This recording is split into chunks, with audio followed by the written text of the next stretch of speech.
And we're live. Hello, everyone. For a special twofer on Where Heartbreak Feels Good, we have a little retrospective for Star Wars Rebels and a preview towards Star Wars Celebration, which is in like almost a week, which is insane. And so joining me for this little episode, we have Nitty Kumar. Hey, how's it going? Okay. Alden Diaz also. I'm doing all right. How you doing? How's it going? Good to be here. I nailed that one. You did. You crushed it. Knocked it out of the park. No, it's good to be back so soon. We just did our Star Wars top 10 here, which you had Nikki and I on as guests for. And then you suckered us back in with another good Star Wars topic. So Yes. So we're to start with a little retrospective for one of, if you look back to our top 10, one of our favorite Star Wars projects. Literally our favorite. Literally, I think it was number one for us three, right? It was two for me, but yeah. Okay, But yeah. It's the king of shows. We're to start with this, then transition into a preview for Star Wars Celebration, which I think made sense because, at least for me, those two are tied in my mind. Like when I think about Celebration, I'm thinking about Rebels and its presence there throughout the years. Mm-hmm. Well, I got some bad news for you this year. Yeah. Anyway, hey, but you can see Taylor Gray at the Anaheim. Yeah, the after hours. At the Hilton Anaheim after hours. Taylor Gray will be there. So. And I have a big brain theory, but we'll get to it. Here we go. Got tinfoil, galaxy brain. So yeah, let's start talking about some Rebels. Alden, why do you love this show? Why is it special to you? I think that to sort of reiterate something that I said in that top 10, Star Wars Rebels, I think, New Hope aside, because that will never not have its presence in place. I think that if you boiled Star Wars down and you just dropped an ideological atom bomb on it and just blew it all up, destroyed it, the adamantium, like the unbreakable nugget at the center, would be something like Rebels. I think that this is the most pure and just complete Star Wars package in terms of everything that I think about Star Wars, everything that makes Star Wars, thematically, ideologically, creatively. So you've got stuff like your big, heavy myth stuff, and the mysticism and the magic and the Arthurian legends and the hero's journey, of course, and the Campbellian aspects of the monomyth. But it's also got silliness and song and cute stuff and adorable interactions and heartfelt stuff and family at the forefront. I mean, when Carrie Fisher said it's about family, and that's what's so special about it, that's the essence of this show, in a way that I would say even the original trilogy didn't really, not that it's a slight, but that was a different sort of story. This starts with these characters. It starts in May Distress, and it was like, hey, we're going to be your wacky adopted family to this young kid, which is a little bit of a different organism than the boy and the wizard and the two scoundrels and the princess all come together. It's a different setup. It's a different type of feel. It's a different ship. It's a different home. And I think that this show just, it has it all. It has something for everyone. If you're a Troopers and Empire and War fan, if you're a Jedi fan, if you love creatures, planets, it's the full buffet. Yeah, and like what you said about the family aspect, like it takes those themes that we know from the original trilogy, like found family, and just like it expands on them even more so with this Ghost family. And the way we see them meet in the first season and just their relationships develop through the 4 seasons is so special, and something that we didn't get with Clone Wars, which is so like art based, and like that had a whole like an ensemble of characters, where this is like much more of a tightly knit group. Yeah, right. You have to do more work in Clone Wars to knit the full picture together. Yeah, and I think that's why Rebels spoke to me more, because I like the more linear nature to it, and following this group of characters more. Yeah, I think like for me, Rebels is always just sort of to turn what Alden said into one sentence. I feel like Rebels is everything Star Wars is, has been, and will be. Like it just all is. It's all of it, and Yeah, it's such a fully encompassing Star Wars experience. It is a beautiful point A to point B story, and people grow and they change each other's lives, and we have cameos that come in and expand the characters from other stories while also expanding the core characters. It's just everything that the Star Wars experience has to offer. It captures all of it, and I think the thing that I always think about with Rebels, I guess not necessarily compared to Clone Wars, but it's kind of hard to not balance, not look at the two as again, competitors is the wrong word, but it's like they are just two different things, and they're like two different things that are the same thing in the animation aspect. But Clone Wars came out, and Ahsoka was a big deal, and Ahsoka remains a big deal. She's one of probably the most popular characters ever in Star Wars. But when she came into the scene, she was like derided because it didn't make sense. It was like, what? Anakin didn't have Padawan. Anakin, what talking about Anakin didn't have Padawan? Like, this like young teenage girl was like, right, and it's a little girl. She wasn't in Revenge of the Sith, so clearly she must die. Yeah, she has to die here. Exactly. This cartoon. It was a whole ordeal, and the thing that made Ahsoka so powerful is she worked to get into, like, she had to gain our trust as fans to adore this character. And Ahsoka did that, but then also had Obi-Wan, Padme, Anakin, Mace Windu, Kit Fisto, all your Plo Koon, like all these people we knew from the movies to help build her up. Whereas the Ghost Crew was a whole cast of Ahsokas.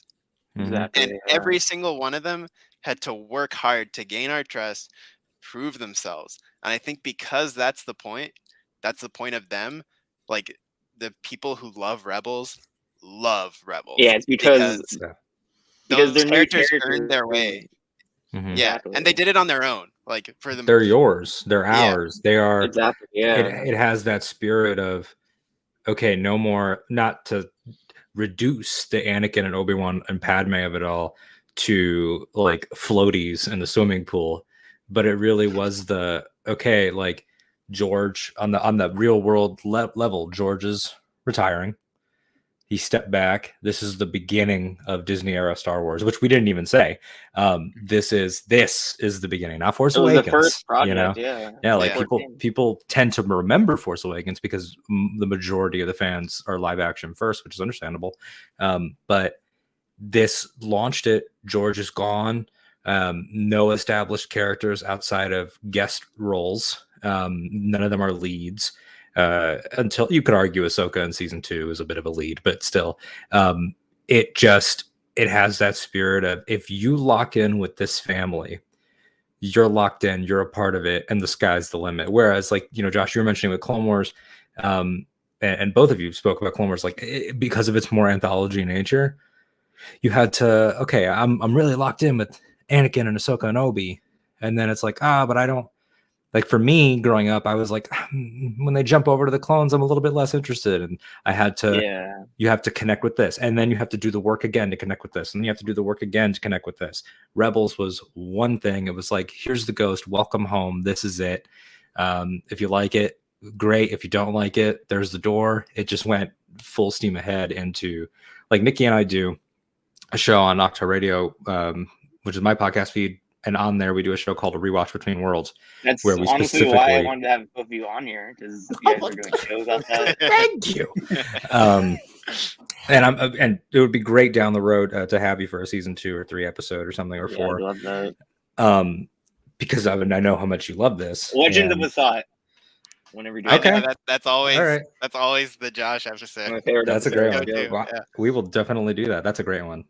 It's awesome, and we'll talk about some of the stuff with that character and that species, and how that's radiated out.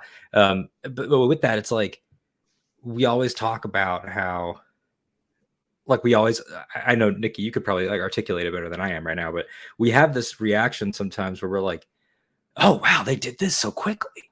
Like, oh, we were already here. Like when Yoda showed up, Lando and Yoda show up back to back.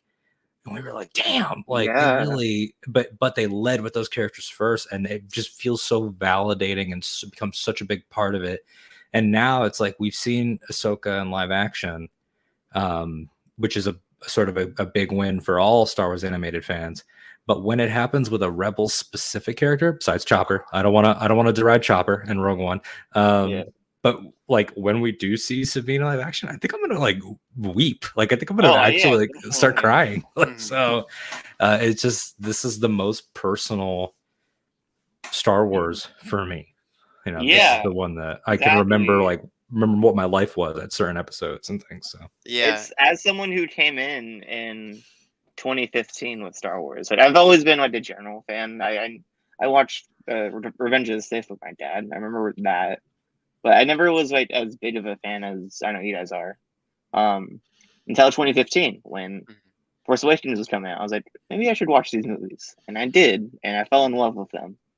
And literally, like the weekend or two after I finished the first 6 movies, was Star Wars Celebration, and I watched that Rebels season 2 trailer. I was like, this looks interesting. So then I went back and binged season 1, and it fell in love. And yeah, that's why it's special to me, because it was the first Star Wars project that I watched like as it aired, and it was like it's just been it's the reason why I love Star Wars so much. That and Force Awakens, and it's just like you said with the Ghost family and how those are our characters. I feel that so much, and I love them so much. Yeah. There's a purity there into the way that it. I think that. And we were talking off air about the attitude towards certain things like Marvel and the desire for plans and everything. And I think that Rebels did the whole, if you can't love the one you want, love the one you're with. Like it was like everybody went into this like, oh, they said we're in the era of connected canon. And so it was like you had stupid stuff just being like, oh, like clearly Benicio del Toro is probably the grown-up Ezra. Like everybody expected these. And I remember that theory. That was a big one. They were like, look at the scars on his cheek, they're the same scars. Like, and we thought Snoke was Maul in season 2. Oh God, yeah. As someone who didn't watch Clone Wars, I thought that. Yeah, that's another thing about Rebels is that this was the first show. I didn't watch Clone Wars, so this was my introduction to Ahsoka. Right. And that's what I was getting at, is that it gave us, like, it knew sort of the way that fandom was, and it's only gotten worse since then, fandom, in terms of, like, everything must be something, or else it's a waste. And Rebels said, no, we're gonna make this rewarding, like you feel like you want, but in all the ways that we feel are best. Like, it did not feel pressure to grovel at the feet of live action and make connections. And, like, it puts Leia in the story, and you get that far away little Luke appearance, but it didn't feel the need to service the Skywalker saga. It served the story of Ezra and his found family, and it has implications for later on. But this felt to me like you could watch Clone Wars without watching the prequel trilogy. I'm sure there are people that did, and that's how they got in, and that's great. But this show, I think, feels the most like a complete beginning, middle, end that they've done outside of their films. And it just has that entry point where you could, like you, Josh, like watching this without Clone Wars, you don't have an issue with it. It just rewards you more. Like, this is a perfect introduction to Ahsoka. It's a perfect introduction to Rex. It just so happens that it's not the beginning, but you would never know. Like, because I watched Clone Wars for the first time. We talked about this on Top 10. I watched it for the first time like in 2020, 2019. So now going back after I rewatched Rebels, like just finished it a week ago. Going back and seeing like Ahsoka's introduction, I get that hype now. Like it's a different experience knowing her story. Yeah, yeah. That's the beauty of it. Like it's the beauty of being able to deepen what came before, and I feel like Rebels, every time it introduced someone from another story, it did it in a way that just made everything so much richer. Even the things that weren't defined, like the Ahsoka Maul interactions in Twilight of the Apprentice, are so they're like biting into a ripe fruit, and like it's just so there's so much like And to savor. and With just little lines of dialogue, and it's like it just, and then you're like you're losing your mind when you're watching it happen in Siege of Mandalore, and it's like, oh my god, right, yeah, and it's just like, it's so good. yeah, it's so well, like so wonderfully managed, the sprawling story, and how to bring little things in every now and how again, we never like, lose focus.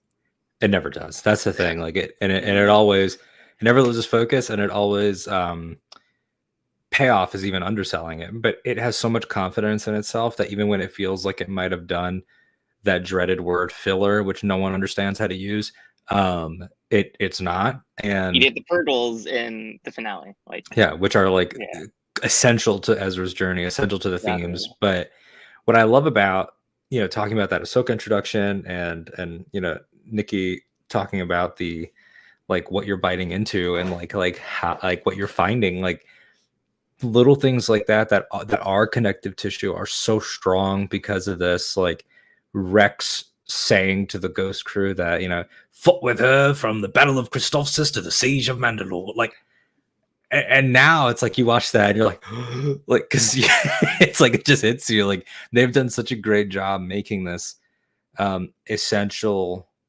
but still feeling like a standalone. Like I really think this is a masterclass in shared universe storytelling, new character storytelling, and not to make this a bash anyone else, but I do think that Ezra Bridger, in terms of like new Jedi protagonists that are young men, it just he just Nikki up there doing the De Niro, You certain redheaded Jedi. Yeah, I think that like, but that's just me being an also ass. the whole like wildlife aspect, But yeah. See, like I like Cal Kestis, but I do agree with you on that. Like no, and that I understand is like it's not a video Cal's game. fault. It's not Cal's fault technically. It's the people who made it. Yeah, exactly. But it's like I think that this show, and I think Rey is also an amazing achievement at this. It does the young Jedi protagonist on the verge of greatness, leaving everything, and like tell this man to get on the show or go away. Trey, Trey, I'm just seeing your stream arguing right now. Come say it to my face. Put your credits where your mouth is. Yeah, what are you doing? Sitting over there, yelling at your computer, you bastard. Just screaming into the void. But yeah, I think that this was a masterclass in introducing like similar, like Hera does not feel like Leia, even though functionally one could argue they fulfill the same archetype. Kanan does not feel like Han or Obi-Wan Kenobi, two things that you could argue he sort of is a mashup of the Jedi from the old war and this kind of roguish sort of character. Sabine almost feels like Sabine and Zeb feel like whole cloth original things in the same way that Finn does, and then the sequel trilogy. Everybody here just feels, and it cannot be overstated, that the characters as written, as designed, and as cast are just perfect. Like there's not like if people haven't read The Art of Star Wars Rebels, I'm doing this because that's where it's sitting. Oh, that book is incredible. It's a masterpiece of an art book. It's beautiful, and you look at the older drawings of what the Ghost Crew could have been, and there's great ideas in there. I love that Zeb was almost a jacked Thorian. That's my favorite. But at the same time, it's like, yes, I could not. I look at them and I'm like, I want to see those characters. Those are not them, though. Yeah. They managed to find They nailed the exactly who they are and exactly how they sound. And even Zeb and Chopper. Zeb is Chewie concept art come to life. Chopper is that more C series R2 look, which would later really get actualized with Cheap and Clone Wars, who is straight up the original R2 design. Siege and Endor, right? Yeah, there's the Astromech, the round one is the R2 concept, and he's a C series as well. And but they never feel like, oh, that's the show's Chewie. So far from it. Yeah, he has his own struggle. Even though you could even make an argument that the Lasat and the Wookiees had a similar plight, which they did. It still feels rich and new. And I think it's also the thing of like, whenever you watch behind the scenes and you see things where it's like Taylor Gray's in the middle, Freddy's to his left, Sam Witwer's to his right. And it's like, it's just so perfect. It is the characters. It is like Taylor Gray is as new and as inexperienced as Ezra is. And you have the two nerds of Sam Witwer and Freddy on both sides pulling him and be like, yes, listen to me. And it's again, it's like, it couldn't have worked any better. It's a perfect little miracle how every single aspect of this is lines up the way it does. Right. And like Nikki and I talk about a lot on our show is the because we also analyze all the behind the scenes content, the Rebels Recon is amazing. Every show should have a Rebels Recon. That is my biggest Lucasfilm complaint. Disney Plus ruined it. That's the only thing that I'll say Disney Plus did ruin, was taking that away, because now they want to hold all their cards for the end. But here's the thing. They haven't even done that fairly, though, because there's no Bad Batch gallery. So it's like, if you're not going to do that, I want my Bad Batch Recon or something. Honestly, it's like, and it's such a thing where it's like that Rebels Recon is probably, now to his regret, is what popularized Pablo Hidalgo. Yeah. but it's also what gave us the Star Wars show too. And Andy, it was the genesis of that. And it's like, and it made Lucasfilm feel alive. Like it was this, we got to see the office where the magic was happening. It obviously probably backfired for some people, but for normal people like us, it makes like Lucasfilm not feel like this just corporate entity churning stuff out for us. And you see the people who are doing it, and you see the attention and the care and the focus and the real like work that means so much. You see that happen, and I think it's such a valuable thing. I'd love it tremendously if not even Bad Batch, like every show, if every show had an episodic after show, it'd be so great. And I know it's probably just a one-time thing, but Andy is coming back for Celebration, so there's they could be doing. If we run into Andy, we're getting her on the show, like 100%. Like it will happen. I will do everything. Part of the operation, Andy. Andy, we need you, Andy. But yeah, so like with that, we always get into that stuff, and it should be noted, like Nikki's saying, perfect little miracle. This show was the little engine that could. George was gone. And as we know, George was bankrolling the Clone Wars out of his own pocket toward the end at a loss, just because he loved it and believed in it. And then this show comes around and they're like, yeah, cool. Yeah, do your next thing with your original characters, but it better be way cheaper, because we're not going to give you... That's changed, obviously, now, where Bad Batch and Clone Wars Season 7 look just unbelievable, which is why, like we talked about on the top 10, I'd love to see the Rebels Macquarie round those are the Jedi, please. The skinny blades, but with hear me out. Rebels remastered, man. Just do the whole Rebel Special Edition. Just get a re-render. I don't know anything about animation, 4K. But how hard could it be? We're saying such dumb stuff that if somebody in animation was watching, they'd be like, asshole. Like, why can't you just like do it again? But like give Lando make it prettier. Just just turn the sharpness up, right? Like like when I'm in a photo. Yeah, that's all. Put a new filter. But yeah, so it's like this show really did have everything. not everything against it. I mean, hardcore Star Wars fans are going to like it, but one thing that we've talked about on our show and that everybody has that experience is that I was not a Rebels hater, never was, but I was definitely Rebels trepidatious. The story that I always tell is I was walking through my mall and I had just gotten a cup of coffee, and right next to the Starbucks in the mall was the Disney store at the time. And I walked past the Disney store, I saw this big poster. I'm sipping my coffee, and it's like Ezra's right in my face with his slingshot, and it says Star Wars Rebels, and I was like, blue hair kid with a slingshot is the new hero. I was like, okay, I did not have high hopes. What's this cheap silliness? And then I watched that first episode and I was like, they're brilliant. Yeah.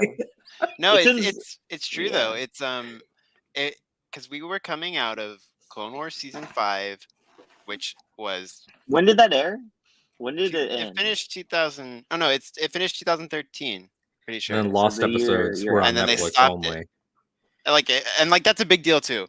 Like Clone Wars was unceremoniously had the plug pulled. Yeah. And so like that is a huge part of the mindset coming into Rebels. It was, this beloved show that had really reignited a Star Wars passion after 3 years of Revenge of the Sith. And it also had to either reignite the passion and people. Oh, you're talking about Clone Wars. Sorry. Yeah. I thought you were talking about Rebels, because Rebels had those. It had its detractors, but it had that specific group of detractors that were like, my Clone Wars ended because of this. Exactly. Yeah. And because people loved Clone Wars because it was Star Wars. Before Disney, Clone Wars was the future of Star Wars. Mhm. And it was that, and that got the plug pulled. The show itself was thematically very heavy. The animation, was at its best point up until then, and we were really into that universe. Like we were really zoned in on the prequel era with that. And then it gets stopped, and you're given Rebels. And you're like, okay, we like the original trilogy too. We'll see what this is about. It'll probably look the same, and it'll probably be about the rebellion. That's cool. And then the first thing comes out, which I think was a little YouTube short introducing Kanan, and it was like, well, it doesn't look the same, and it looks, like it's not as much budget put into it. And I don't know exactly what's going on. That's cool. And then again, it's like the same Ahsoka thing, because we have stupid brain initially. At least we did back in 2014. We still have stupid brain. Yeah. It's like, more Jedi? What are they going to do with these people? They're not in the movie. What are these Jedi going to have? Like, what are you going to do with more Jedi? You just bring more Jedi in. More weird things to tie up. And it had a lot going against it. It had to beat it had to sort of overcome a barrier of this new era culture. And so yeah, I mean, it's so amazing to see what the show did, and it did it on its own terms. It didn't try to be the Clone Wars, even though people like to be like, oh, Rebels season 2 just became a Clone Wars wrap up. But like we said earlier, it still had to focus on the Ghost Crew. Exactly. Despite having Ahsoka and eventually Kenobi and Maul. It did it its own way. And yeah, I have my background of Twin Suns, which is, wrapping up a storyline from 1999. And it did it by expanding Ezra's character. Exactly. Yeah. So it's yeah. I mean, that's one of the, when people say Ezra should be removed from Twin Suns, they should have given more time to this and that, and why is he there? He's just walking to the desert. Those people should not be able to vote. You could literally skate on the smoothness of their brain. You could do luge down the side. Yeah. It's just not. It's one of those red flags. Yeah, no, Rebels did it its own way, and it's so.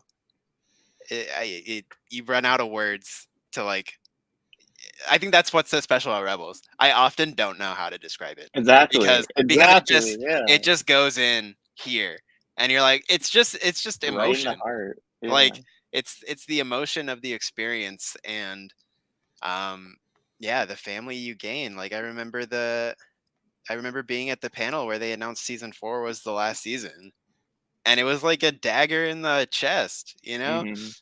It's like, no, I don't feel good about that. And then they show you like the trailers, and you're like, God damn. But yeah, I think it's it's just special. I don't know. It's just Mhm. special. So what I want to do is just go through season by season real Break quick. it down. And season 1, Mm. what's your guys' favorite moments, favorite episodes? Well, I think that we just covered one of my favorites with Path of the Jedi and everything that happens with Ezra and Kanan. The first interaction with the Lothal Temple sticks Yeah. out in my mind. This Mhm. place that is intimately connected to the planet, that actually emerges from the planet, and you could argue symbolically is therefore more pure than maybe a Coruscant temple, which is a building amidst a metropolis. Like this is sort of the inversion of that, and it's just about the experience for both of these people. So that definitely stands out to me, as well as the pilot. I mean, it can't be overstated. Yeah. How On effective my that last pilot is. rewatch, Spark the Rebellion just stands out. Every time I go back to it, stands out as like one of the best pilots I've seen, honestly. I'm so surprised every time how well it holds up. I mean, the Kanan doing the I'm about to let them in on the secret. Like, Yeah. It's so good. come on. Yeah. And it's so good, even though like you already know he's a Jedi. Like Mhm. I love those things. I think people are so Mhm. addicted to it has to do with reaction culture. They're so Yep. addicted to being shocked in the moment Yep. that they often lose the perspective of the characters. Mhm. And like, so we already Yes. know he's a Jedi. He's not revealing he's a Jedi to us.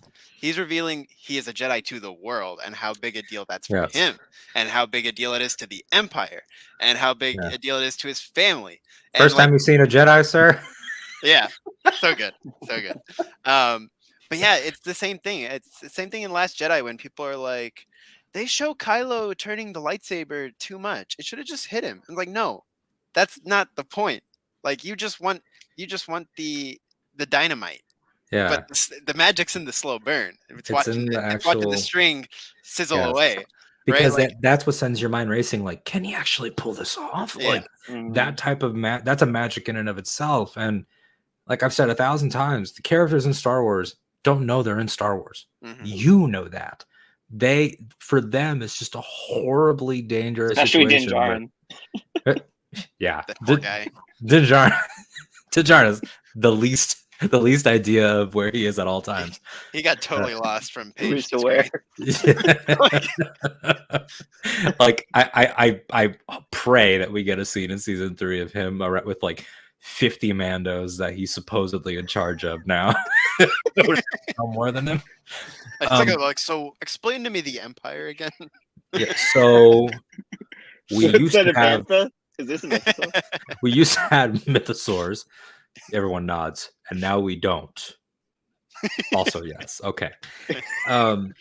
But yeah, I mean, like, it's just for those characters, it's a shining moment of hope, but it's also a moment of terror because that puts the Ghost Crew now on the chopping block for the entire run of the show. That's what makes them, FBI's most wanted of Callus and of Tarkin and later Thrawn, and so that stands out. Nikki, jump in if you have a standout episode.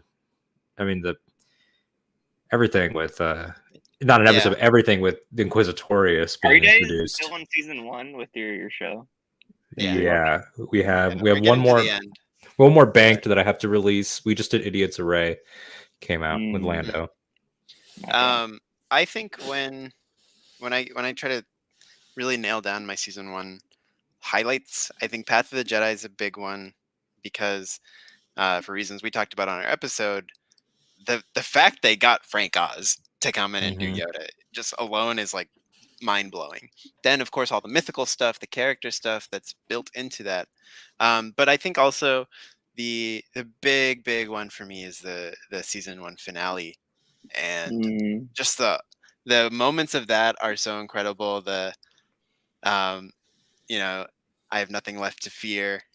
Kanan fight with the Inquisitor, and then the Inquisitor's like, that thing is far worse than death. It's just like, oh my god. And then yeah, like the Ahsoka the return. Fulcrum reveal, yeah. Yeah, we just, seeing her again was mind blowing in 20. Would it have been 14, 15, early 2015, I think. Yeah. When that aired, and like, yeah, it just, that alone was like this weird, because again, coming out of Clone Wars brain, where the last thing you saw of her, because she's not really in the Lost Missions, I don't think. Was The her last thing you leaving saw of her was the walking down the council. stairs. Yeah. Yeah. And it's like just seeing her there, and she hadn't ignited her lightsabers yet, but she had weird lightsabers on her belt, and it was like, oh my god, where have you been? And you had Bail Organa and all these little sprinkling. They did a perfect job building the rebellion as well, especially, like I said, when they announced Rebels, we were probably already picturing the orange jumpsuits and the dog fighting and blah blah blah. And Fire Across the Galaxy just showed this little, like, 3 ships. I don't even know if they had A-wings in that yet. Yeah. And it's just such a great episode of like giving you the things you expected and were excited for, but you didn't really know you were excited for that specifically, kind of thing. So yeah, I always think of the finale being just incredibly powerful, and like I think I was like definitely into like Rebels as it was going, but the finale I think really locked. That was like, it's like, one of those lids where you like put it on and then you got like the caps that come down. It's like That like good the finale, Tupperware. yeah, like the finale was the caps clicking into place. Like it's like we're here for And it also, however like, long you want to do this. it doing cements too, like Nikki, you're saying about what is the rebellion at this point in comparison to the title. It's the thing that we always say, like the titles of the Star Wars shows are like scratching the surface of the flavor. Exactly. Like it's Star Wars Rebels. It's about these rebels and how they slowly become an intimate part of the rebels at large. Years prior, where Star Wars Resistance was about these people and how they brushed with the resistance and eventually became part of it and resisted in their own way. Even the Mandalorian. Yes, we're following the Mandalorian, but we're seeing so many different sides of the galaxy while we're doing so also. Yeah, the Bad Batch. Mandalorian refers to Din Bad Batch. Djarin. It refers to Clone Grogu, Wars even. who's a Mandalorian foundling. It refers to Boba Fett. It refers, Mhm. Bad Batch, of course. Yeah, Bad Batch is everyone. The people who don't toe the line. It's Omega, Right? it's Saw, it's Cham, it's all of them. It's Moochie, for Christ's sakes. It's that one Mhm. senator. Why didn't you make the show that you called it? Ah! Wow, they don't even know who the main characters are. Oh boy. Yeah, no, yeah, it's always, yeah, there's always something behind the title. What is the show behind the title? And yeah, it's not being strictly about the Rebel Alliance is yeah, such an epic big brain move. Yeah. I think some of my favorite season 1 episodes are actually like back to back to back. Episode 7, Out of Darkness, the one where her and Sabine are on that mission together. So good. It's a standout because we see their bond starting to form, and that bond gets so strong throughout the seasons, and seeing that relationship form is so good. And it's also because it's like, that's one of my favorites as well. I'm glad you brought it up. Sabine's my favorite character in the show, and she's 1A or 1B with Han for my favorite period. And that episode works wonders contextually when you have the whole picture, because you understand, like, once you know why Sabine is with them and why she isn't with her biological family and what went down with her, it hits even harder. But it's also, that was the episode that told you as an audience member, yes, Ezra is their kid and like he's being brought into this, but Sabine's the older kid too. Like she's in the middle. She's in that transition from childhood to adulthood. Yeah, And Ezra is in that Padawan age range that we see Ahsoka in early Clone Wars. Sabine is at that Leia Luke age. yeah, and No, in the on the same vein, precipice. Mhm. in the same vein as what you're saying, Alden, with like Sabine in that episode, I think is the perfect segue to the Empire Day and finding out Ezra's past and why he was so down on this day, and that reveal of his birthday being Empire Day, the day Order 66. Wait, was it the day Order 66 happened? Right? Yeah. Like I this guess is the day that, Yeah. timeline's iffy in Revenge of the Sith, right? But Right. It's the speech day, right? it's the day that Palpatine said the first Galactic Empire, which like yeah, because it's like how long's a day on Coruscant? Like was that it's one of those things like yeah, were Jedi bodies still dropping when he went and gave that speech? probably, Yeah. maybe. Order Yeah. 66 was also a campaign, that went on technically. So Mhm. But Order like 66 finding is still out happening in Bad that Batch. So. Ezra was birthed of literally of the fall of the Galactic Empire or the Galactic Republic.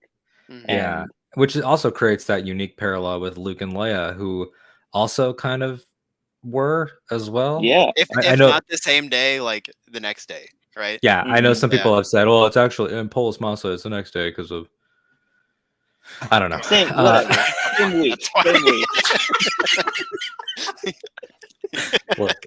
Look. Again, the data bank people crunching the numbers, right? Well, it takes Polis Massa. First of all, it's not a planet. It's not Based a on the planet. rotation of, it was actually a leap year. Based on the But- rotation of the moon of Well, they picked up Coruscant. Padme from Mustafar while Mustafar was in the middle of its day. So we have to take the circumference of Mustafar, and then we have. I don't care. Who cares? Yeah, exactly. Yeah. By the way, I don't know But who these people are. Like when I do thematically, this, yeah. No, it's an amalgamation of it's so many people. yeah, just the whole culture. But yeah, again, just the point being, Leia, Luke, and Ezra are mythologically linked exactly. by this date. And why Empire Day sticks out as an episode. In the following episode, Gathering Forces is Sibo is his name, right? The family Carillion. friend. Finding Yeah. out like that whole arc, if you will, you know what I'm saying. Yeah. Of finding out Ezra's past is, I think, done so well, and connecting it to this mission of like trying to sabotage the parade that's going on is really well done. Yeah, I love that you brought those episodes up because Out of Darkness is of course great. I also just Sabine is incredibly a special character, and obviously like if you watch this show, Sabine should be a special character to you. Exactly. It's impossible to not. Season 3, but Yeah, it's impossible to episode, not just feel this character in your soul. And I think I always think the thing that stuck out to me when we were revisiting Out of Darkness was I was like, is this the first time we've had a Star Wars adventure where the dynamic is like a mother-daughter dynamic? And I thought that was a really cool thing to be able to explore and show. And, because it is, always a thing for Star Wars. Always you want to give as many people a Star Wars experience that they truly feel is for them. So I always think that's a great thing. And then I love that you put Gathering Forces in because I feel like that is the first real lesson of the great power, great responsibility sort of mythological message. And watching Ezra learn that the Force is not something to be taken lightly, right? And it just that episode tonally and going from that's awesome how they're like using the Fearnox to like help them fight, that's cool, and then it just automatically turns into this really dark really dark expression of the Force, and he taps into something that he should not be tapping into. And it's a great way to show that the Force is or like, so many Star Wars stories really, like, we love it when they explore the Force being not like black and white, Mhm. right? Like it is everything, and so that means it can be used by a good person for bad reasons, Yeah.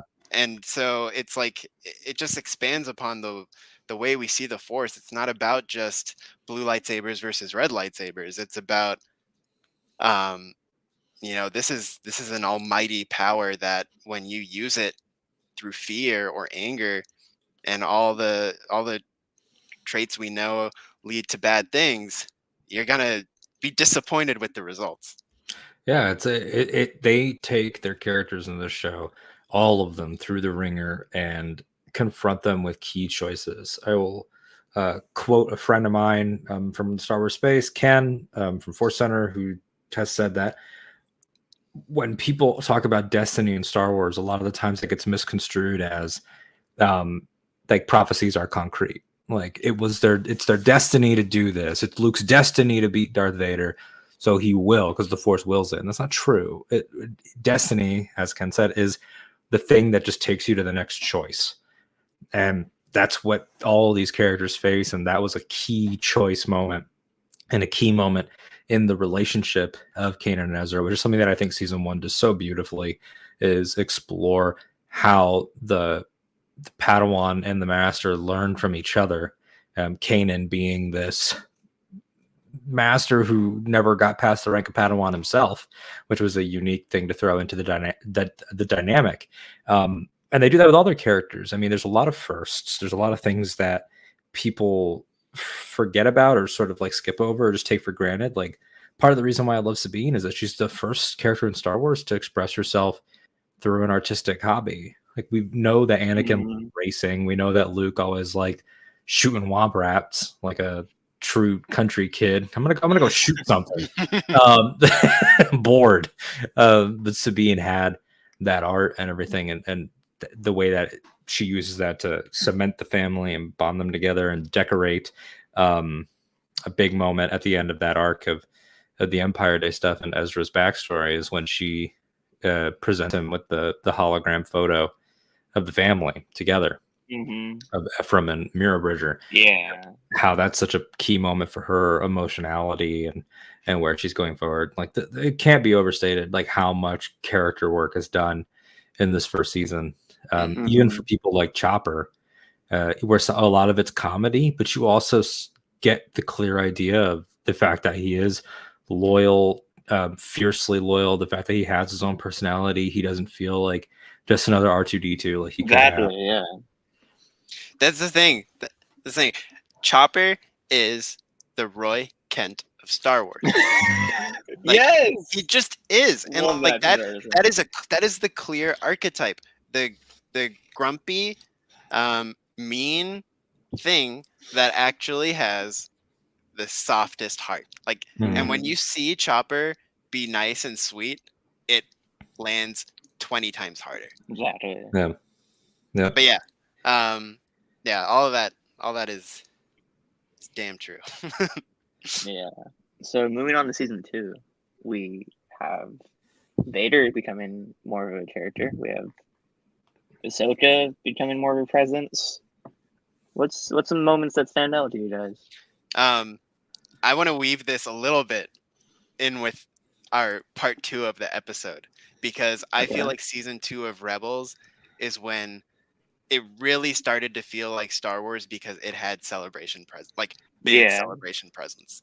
And like I remember the Rebels season 2 panel. I already know what he's gonna say, and I'm so excited. The cast were up on the stage.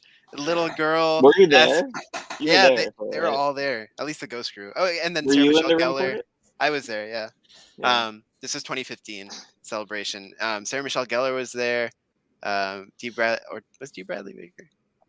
Maybe eventually. But yeah, I just remember that. I remember this little girl on the stage asking Dave Filoni who voices Chopper, and he only told her. He only whispered to her. Really? Yeah. Wow. And he's like, I'll tell you, but you can't tell anyone. And then they were like, so yeah, you guys want to see the trailer? And we're like, of course. And And yeah, like I always try to like rank celebration moments on this like audience Richter scale, and this one still feels like a top 5 celebration moment. Hearing I forget exactly. He's like, name's Rex. He's like, Captain yeah. 501st. But I'm like, oh my god, the crowd went Really? nuts. And like that, I think, is what really cemented like Rebels as like, oh, we are part of this. Like, we're making you lose your mind at Celebration. We're a Mhm. part of this. Because I think in 2013, the Germany celebration, they showed like the render of the Star Destroyer, and everyone's like, oh, that's cool. But like, they didn't have anything to really show you. Exactly. It was before it Mhm. aired. Yeah. And, yeah. And so 2015 celebration, it felt big. If like, it felt like Rebels was really here to party. And so, yeah, season 2 was just like hype, hype, hype. And like, that's the other thing about Rebels trailers. Rebels trailers are the ultimate hype machine. Oh Like, yeah. they like So they're good. so well done. And that season 2 one just left so much amazing stuff on the table. Like, it showed the clones, it showed um the new Inquisitors, little bits. I think Hondo was in the first trailer. I think And so. so I yeah, it don't was know just if they like, showed Malachor. no, because I don't think it only so. would have been the first half. It Of the was season. the Yeah. bits of Vader Yeah. that got me interested in Yeah, Rebels, Siege of Yeah. Lothal. honestly. Siege of Lothal had its premiere at Celebration. Mhm. Yeah, it's an amazing. That was like so much of what I now think about when it comes to season 2 is stuff that was shown in a trailer, and I was like, oh my Yeah. god, I cannot believe we're going here. So yeah, Stuff that I'm sure was in the trailer though, to segue. My favorite episode of season 2, one of my favorite episodes of Rebels, was Legends of the Thought. mhm, And it's everything I love about Star Wars in 25 minutes. It gets the themes down so well of loyalty and family, and finding who you are, who you're meant to Mhm. be, mhm, Mhm. especially with Zeb, like discovering he needs to be the one to find Wirsan. yeah, And that moment where Zeb has his staff pointing towards the Star Cluster, and Ezra and Kanan put their hands on his shoulders. This Ugh. incredible moment. and Kevin Kiner's just dropping That one of the best pieces of madness on music in you. Star Wars. Yeah, It's beautiful. it's so unique. It's just They're it's so something good at else. so good at tiny moments like that too, in a way that so much animation isn't. Like, that feels like two choices an actor would make. You know, so these animators Exactly. really thought about performance and like what that hand means. And you know, there's the chopper in season 4, the little handshake with Hera where he grabs her, like Yeah. that. But I mean, yeah, this moment has everything that you said, and the idea of culture, the idea of having one foot in your home and one foot with your Mhm. current family. Like this, if Zeb had gone with his people at the end of this and had left the show, it would have felt earned and organic. Yeah. Same But with Ezra at the end of season 4 with his family. Honestly, And Sabine, right, and yeah, Sabine with Like, season 3. Yeah. yeah, And Sabine does dip for an episode or two. yeah, And so it's like all of that feels earned, but they all come They all back to come the back. ghost. Yeah. And it's just it's so classy, and it gave Zeb so much strong characterization. Is season 2, does it also have what's it called? Him Which and one? yeah, the honorable Alice. ones. Yeah, The Yeah. honorable The yeah, ones. Callus, Yeah. Alice, one. Which is RTK like and the proper.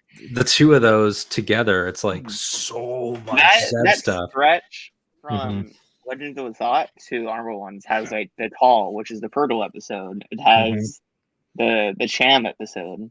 Like that whole stretch Yeah. is so Is good. stacked. Season Mhm. 2 is insane. I don't think there's. I mean, for me personally, there's not a single dud in the entire run of the show. But Yeah. like, I don't think season 2 has any misses. Like, Yeah. in Season particular, 4, I feel that way about too. Yeah, I Really mean cool, they're all but incredible, and it's yeah, like season 2 especially. It it's even like has stuff like the forgotten droid, which just feels like he wants a leg, and like how that all plays in and it matters. the wonderful New Hope homage with Stealth Strike and the interdictor, and Mhm. they're therefore introducing interdictors to play a pivotal role in season 3 finale, right? Like, Mhm. and it's like all these little things coming up, and the introduction of the Oh, Inquisitors, the and future of the ano- Force with the babies, and yeah. all that, Wings of the Master with I was Hera. just about to say Wings of the Master. That moment of her flying the B-wing is one of my favorite in Rebels. Yeah. It's so good. and Leia, the Mandalorian protectors. Like, it's just it's like it doesn't stop. And we haven't And even talked about Twilight Apprentice yet, which is what people probably regard Yeah. or as the the best prelude, episode. Shroud of Darkness, which is heavy, Yeah. and Kanan's knighting, and The Ahsoka knighting of and Yoda, Kanan is in the hallway. Like, Yoda with the little wave sends me now, especially after the siege. It's so brutal. and Anakin, the voice that she hears of like, "You abandoned me." Like, Yeah. that episode, I think is an series top 5 for me. Shroud of Darkness is unreal, and it's like 3-pronged Yeah. story structure. 'Cause Attack it's on like, your emotions. yeah, it's like, and like the Ezra, it's like I love it because it's like Yoda tells them, like he warns them. It's perfect. It's like Empire Strikes Back. It's like, he tells Ezra the risk of what they're gonna do, and they still do it, and they lose. Like, they lose things because they went and did it, and it's like there's just so much good storytelling, and so like that's why it's so hard, especially this season. Like, trying to call out. It's like I would call out every episode, but Yeah, I mean, like We you basically mentioned, have called out every episode. yeah, I think the one I do want to talk about a lot is, I was like the opposite of Alden with the Clone Wars, in Mhm. that I love the clones, and Mm. like I've loved Captain Rex since I saw him in the Clone Wars movie trailer, and I was like, that guy looks cool. I want to know what he's about, and again, like seeing him in the trailer, older. I love a grizzled veteran comeback story, and like seeing the other clones, Wolf and Gregor, and getting to know that their story was not done was, Mhm. to me, just as meaningful as knowing Ahsoka's story wasn't done.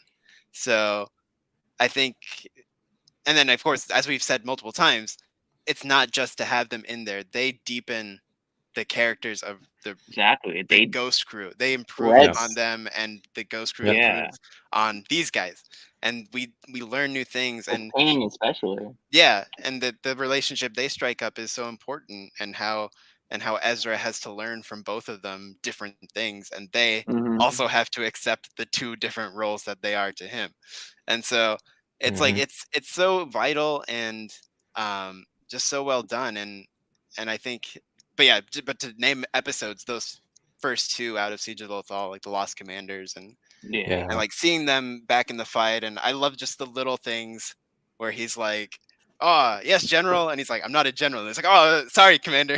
like, it's so good, and I love those little things that came together. Season 2 is just so stacked. I think, yeah, we do have to talk about the finale, like, on its own. Yeah. We do. Real quick though, before we do that, I wanted to throw in shout outs to 7 and 8, Wings of the Master. Mhm. Because Quarry, like obviously that tribute, Love of him. course, to Ralph McQuarrie, but like having this character introduce the B-Wing and getting that just beautiful moment with Hera piloting it. Another great score moment. Kevin Oh, yeah. Kiner is Yeah, such yeah. He's a genius. He really Yeah. is. And then Blood Sisters after that, the Mhm. key Mhm. Sabine episode with Ketsuo Onyo, who comes in and really Yeah. begins to flesh out some of that past, begins Yeah. to show, like, Ketsuo is a great character because she emphasizes sort of the way that this family expands a little bit beyond, like there's an extended Ghost Crew family that slowly begins to form with Ketsuo, Vizago, and all of these Hondo. recurring characters. Hondo too, Which, of course, by the end, it's, for that boy, there's nothing I wouldn't do. What's the quote? I Oh, forget. the I'm line. just gonna go right now. Yeah, it's like, how did we get here with him? Hondo has an arc from the beginning in Clone Wars where he manages to dick over Dooku, Anakin, and Obi-Wan, and just the pure trash all the way to the end. Like, the Ghost Crew's familial energy changes the people around I them. knew a Jedi. He was my best friend once, I think, right? Is Yeah. that the line? It's so good. He was my best friend. Yeah, I think it Honda's was. writing is so good. such garbage. I love him so much. But yeah, so Yoda mentions Malachor, right? And he says, hey, you should go find Malachor. Perhaps it would have been nice if he would have given more information, but that's not the Jedi way. And Twilight of the Apprentice happens, which might be next to Twin Suns as like Dave's masterpiece before the siege. Like, those would probably be his three masterpieces. It really is in the conversation of like, what is the greatest episode of animated Star Wars? Like, it's in that tier conversation. It's unreal, and it's unreal for moments that are cinematic and thrilling. Like, there's fist pump action. I mean, 3 Inquisitors versus Ahsoka, Ezra, Kanan. Or no, 3 Inquisitors. Maul. Maul. Are you talking about where they all clash? Where they all clash. Yeah. Kanan, Maul, Ahsoka. Yeah. Kanan, Maul, Ahsoka. Yeah, the 3 of them together. We did helicopter sabers. Helicopter, which are great. And nobody. Better be in Kenobi. So help me God, if he does it in live action, I will. If I see fucking motherfucking Sun Ken with the helicopter saber, I'm gonna lose my mind. Helicopter saber drift. I will, dude. I will. If it happens in episode 1 or 2, while we're all in California, I will run out. Like, you'll hear the screams from outside down the road. Yeah, I mean, like, it's pure cheese, and I love it. Everything that happens with Maul. I mean, Sam Witwer delivering an Emmy-worthy voice performance here as Maul. Because it's the shift, master. Yeah. Oh, I'm such a nice guy. Like, that shift. And everybody that's watched Phantom Menace and Clone Wars is like, oh God, he's gonna try to murder this kid. Is he gonna try to turn this kid? Is he gonna like? And then it's like, it's one of those things that gets you to a 10, and it stays at a 10 the entire time, and you're like, how could it possibly? And then it gives you Darth Vader versus Ahsoka Tano. And it gives you Anakin's eye looking at Ahsoka. Like, honestly, like, everything about it it's pure chills. And again, it's a story. When was that? It came out in 2016. So yeah, it's a story 8 years in the making. It's answering the question from 2008, and it's what is the, say, endpoint of these characters, which now we feel like is like, it's even pushed beyond that. And but again, as someone who hadn't watched Clone Wars before this, it still worked for me. Because you still understand the stakes. Yeah. But yeah, no, it's like, it was like surreal viewing experience when it was. It's wild. It's like, are we really here? It's executed perfectly. Vader's entrance is beautifully cinematic. The brief moment of Ezra standing up to him, and you will die braver than most. I think it takes one slash for Vader to just... And then Vader stomps on his saber, right? Or slashes it or something. Yeah, so like the gun saber is gone. Ezra's Kanan was just blinded. Which was bold and to we do get that. Ventress back as the voice, right? Of the hologram. Is that the Ventress? I think voice actress? It's the same actress. Right? Yeah, same actress. I don't think she's it's ambiguous as to who it is. Yeah. And I like that that's never been answered. Maybe High Republic will have a Malachor or something one day. Oh, that's a big point. That's a big point about never answered. I feel like Twilight of the Apprentice is maybe one of the first instances in Star Wars Rebels of Dave Filoni really on his own pulling out the biceps and saying, fuck you, deal with it. And it's one of the greatest flexes a storyteller can do. Did she literally die? What's the situation? How does this planet work? Remember when people were looking for the answers in those trading cards? have Yeah. Ahsoka like walking into the waters or Yeah. something, and it was like Because people were Dave is the master "Oh, what does that teaser. mean?" Like he's like, And I drew all this art, guys. I don't know what it means. It means something. I don't know. I like mythology, and yeah, he's just laying this shit down. And Mhm. I remember being at that panel. That was the London celebration, because that was summer 2016. So like we're just a few months from having watched Twilight of the Apprentice, and they did this whole Ahsoka panel of like the lost stories of I love Ahsoka. that panel. So Yeah, Mhm. and that's the one where he like detailed what we would eventually watch in Siege of Mandalore, with the doors Yeah. opening with the clones, mm, and like Is that where he Ashley debuted his Bob. shirt gimmick with the question mark? Ahsoka That lives was the question season mark. 4 panel. well the Where season like That's 4 it what it was was. he changed Season 1 is where the he changed his shirt. yeah. yeah, the Yeah. season 4 one was where he changed it from question to Exclamation exclamation point. point. Mhm. But I Yeah. don't know if the shirt itself had I don't already know when that debuted. started, but yeah. But Yeah. anyway, like the way they face off, layering James Earl Jones with Matt Lanter Yep. Oh my into god. one So little voice beautiful. moment Again, is so classy. we got to say the words Kevin Kiner Yeah. Kind of a genius. dropping what is again like the I think it's called It's All Over Now. It's The track the title. ending, right? It's over now. Yeah. Yeah. It's Yeah. over now. And The way like it weaves in over the with main that, theme of that, it's so beautiful. yeah, and it's like that with the montage of like again, like I love stories like that. It's why I love The Empire Strikes Back. It's why I love the end of Order of the Phoenix.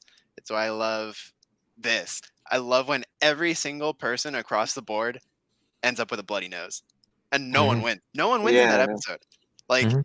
they all just leave hurt in some way, and Yeah. it's so great. That montage is just perfect, and It the had to happen. yeah. Like it had to go on this way because Kanan does need to find a sight beyond seeing.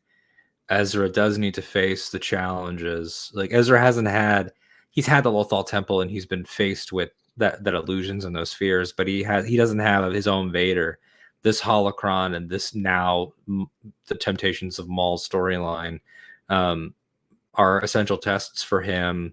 Ahsoka, like we talked about, there's a lot of unanswered, like, how does it work? But her having this moment carries forward. Like when people say, like, why does Ahsoka seem so bummed out in Mandalorian? That's not Snips. It's like, well, just She went you through know, some shit. yeah, You know? like Yeah. 9 years ago, she battled this man, got no closure. We don't know if don't know if she knows that he ever came back. It sort of is ambiguous as to what happened to her. At the end of this, it's ambiguous as to what literally happens to her. Mhm. And then season 4, we know that she at least has the metaphysical idea of I should get to Ezra somehow. Yeah. But I like that that's all just there to work with thematically as we move into season 3.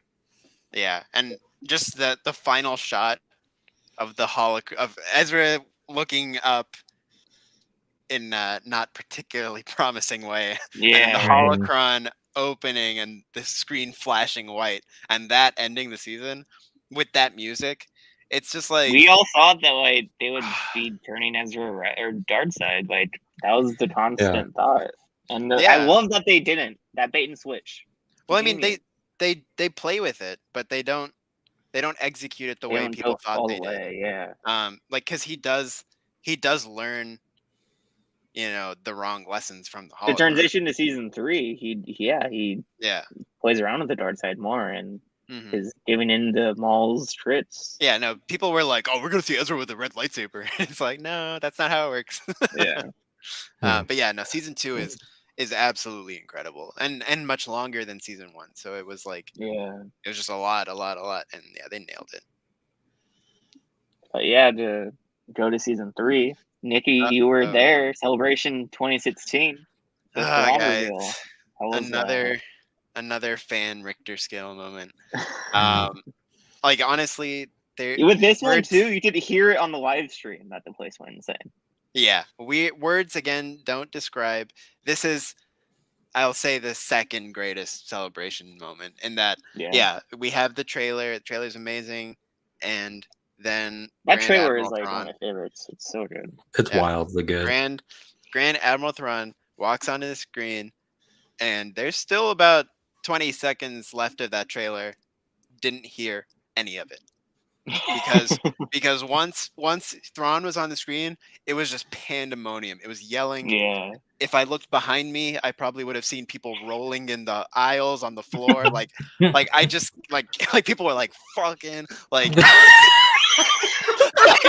like there's Who just are the no, Thrawn babies that were Right. conceived? there's no, like, I cannot explain how nuts the place went. And again, it's just like, I think this is probably the way I think about it. I think this was the most anticipated season of Rebels.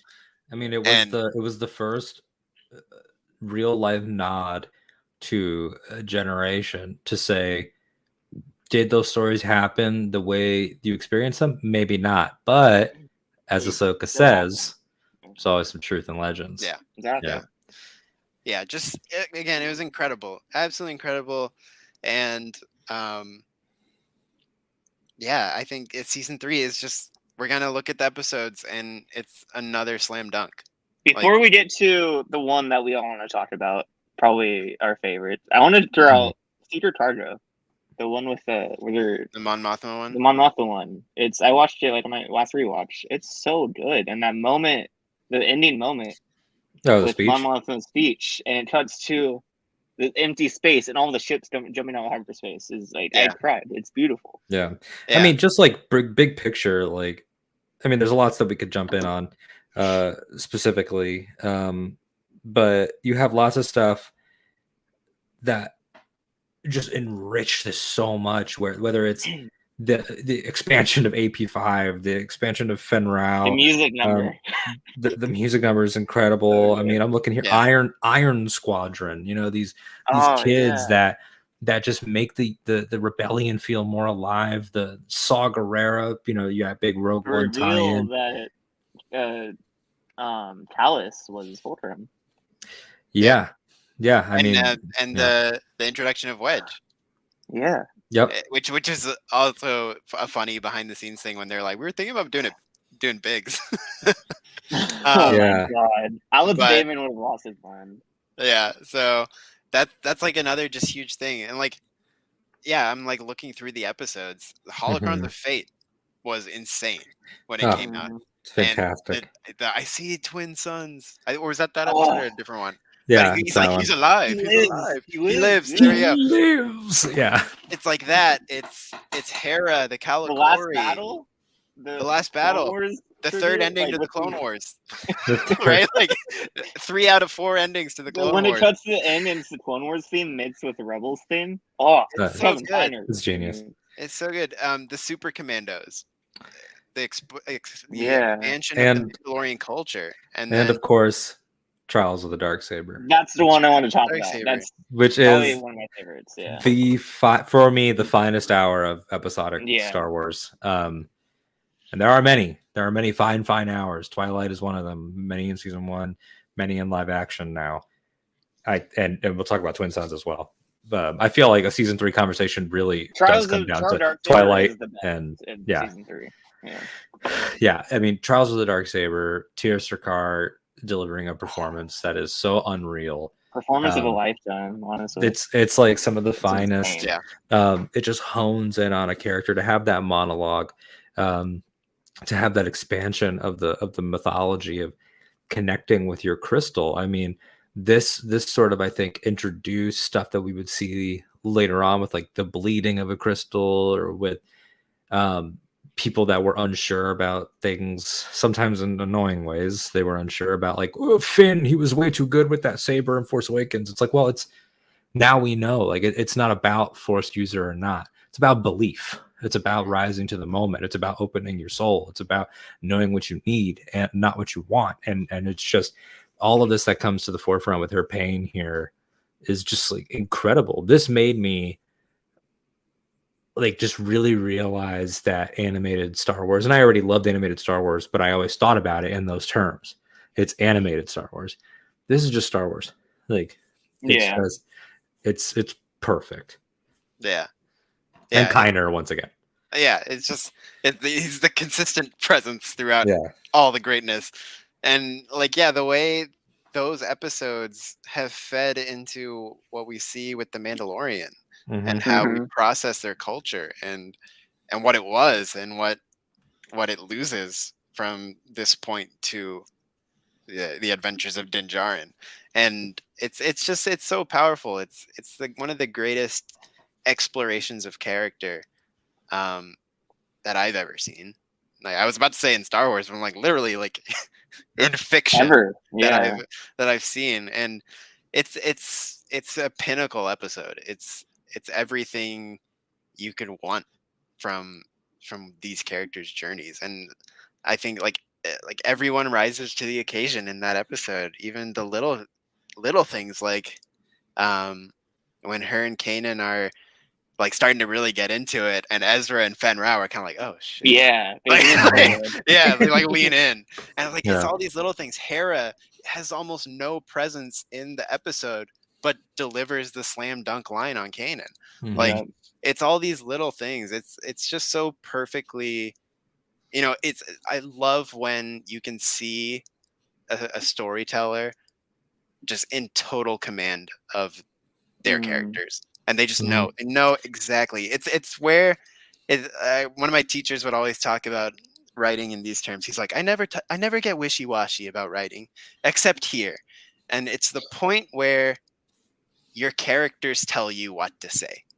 You're not right. You're not writing. You are being told what to write by the Mhm. people in your head, and Mhm. it's like, and like that's the thing where like Trials of the Darksaber is just one of those things where it's like like Dave knew, he just knew. Like And it like was one thing that we've being talked about a spoken lot, to him. one thing we've talked about a lot on rewatch with that, building off of all of that, beautifully said, and I love what your teacher said, is that Rebels knows exactly who needs to step back when, Mhm. who needs to come to the forefront when, because it would have been easy to tell a story like Trials and say, well, Ezra's our other Jedi, he kind of has to be involved. No, he doesn't.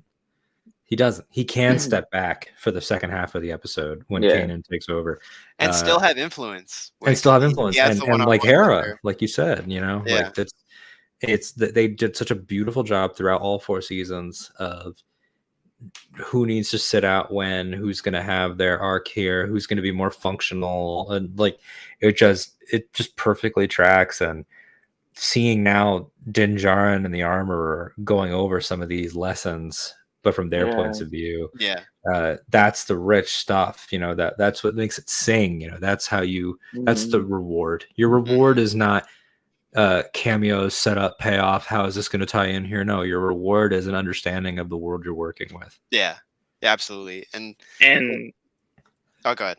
you go, Nikki. No, you go, please. And I was gonna say once again, Kevin fucking Kiner Oh, giving man. us one He's of the just, best themes in Star Wars. Yeah. I don't know how he does it. I mean, he really is sort of he's cut from the same cloth as Williams, Yeah. like he I understands the really mythology. hope he's Yeah. doing the Ahsoka series.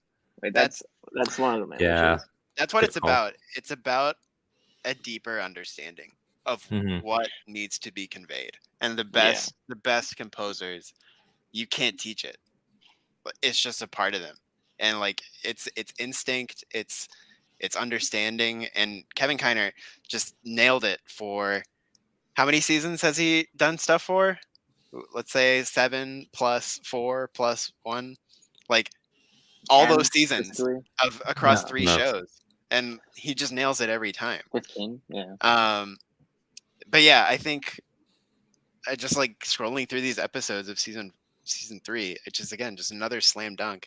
I love thinking back on Steps into Shadow of Mhm. since we talked about the Big Blue um, mayhem party at Celebration. This is his entry point, which references his novel for all the like upper canon lovers who love the connectivity. So that's a fun thing that it did. And then it introduces the fact that he's gonna play the long game here, and it's a continuous through line throughout season 3 of Thrawn is gonna take his time, and letting them take the Y wings, which is awesome. Also a great thing. We saw the Y wings that they used in Battle of Yavin. Yep. So it's like that leading then to, Ryloth, where he's like, okay, I'm just starting to understand these people.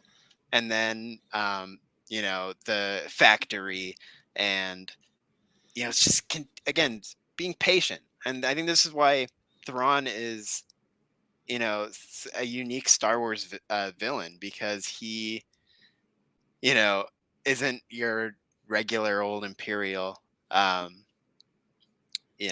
just kind of doing the snivelly, um, Yeah. evil dude thing. And because season 1 and 2 were so force villain heavy, Yes. it's absolutely vital to have him here and be okay, we're gonna do the military villain, He's and he's gonna be always good.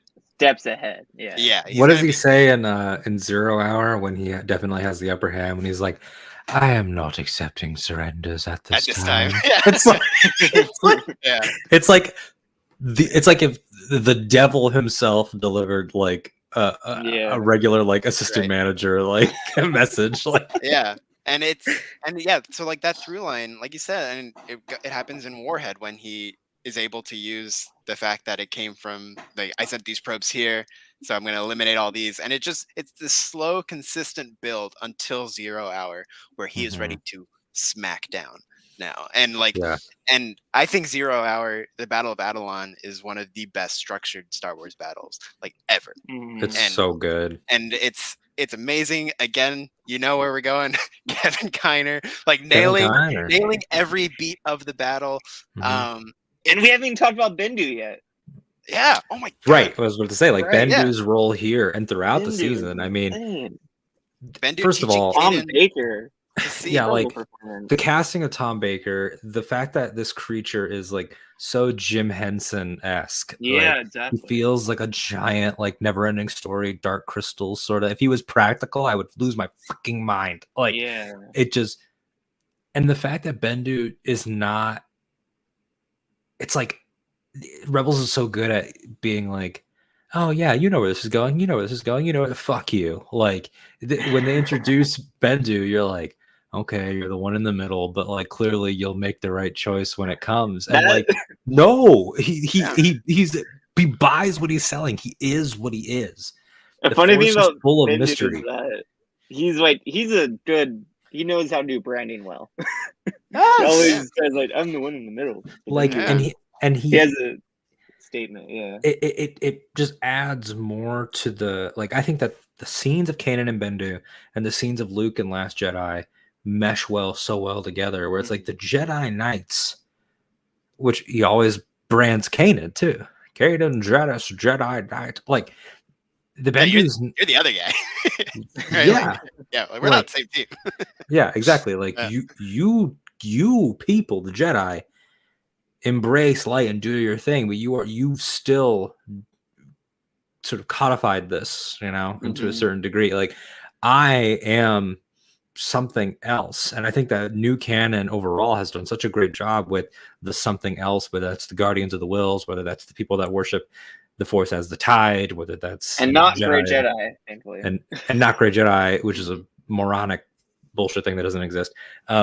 And it just, he meant every word of what he was saying, and Kanan got the lessons that he needed mythically and thematically. But by the end of it, in 0 Hour, Kanan realizes he's not gonna help. You have to provoke him and think. We use it in our opening music for Rewatch. You must learn to think differently now, see things differently now. And but it's a great battle. Also, shout out to Wedge Antilles, my man from Adelon to Exegol. Adelon to Exegol, baby. Wedge is here all day. With the exception of Starkiller, I think. I think that's the only exception. I think, and there's just to cover more ground in this stacked season, one of the greatest pieces of scheduling, I suppose, is dropping the Ghosts of Geonosis episode while Rogue One is still in theaters. And really starting to see this idea that things in production are, like people are talking, like there's this idea of things walking hand in hand together, and that it's kind of why I was really open to some of the things people were saying about Omega potentially being in Book of Boba, because I was Right. like, yeah, they're walking together Right. in production. Like, Yeah. why not? Also, we they saw got it here. just like on a novelty level, they got Forrest Whitaker to voice something for Disney XD. That's so funny. Remember Like, his laugh where he's like, like his really bizarre laugh that Whitaker goes on too is just long. doing like 8 performances in Yeah. one as Yeah. Bob. But What a great time. no, you're right. And the way that ties in, also one that Pablo pointed out to me on Twitter when I tweeted about Fen Rao, because he was talking about production timelines, and I asked him like, what's something that a lot of people maybe don't realize, or I forget what I said, but it was something to that effect. And he said a lot of people don't realize that Fen Rao appears in Rebels for the first time and in comics for the first time on the same day that those happened. That comic came That's out wild. at the exact Yeah. same time, and it just worked out that way. Yeah. Because the battle that Kanan mentions when he meets Fen, or when they speak about like, oh, you were at the Majito or whatever, like you get to see that in the Kanan comic. Exactly. See Fen fly Yeah. over him. So there's lots of little happy epic. things like that. And also those episodes using pre-reshoot Saw Gerrera and doing these little things of like trying to paint over the cracks, and it's like, yeah, he did look like that, and you know, stuff happened to him, and he lost a lot of, you know, I guess he lost his feet at some point.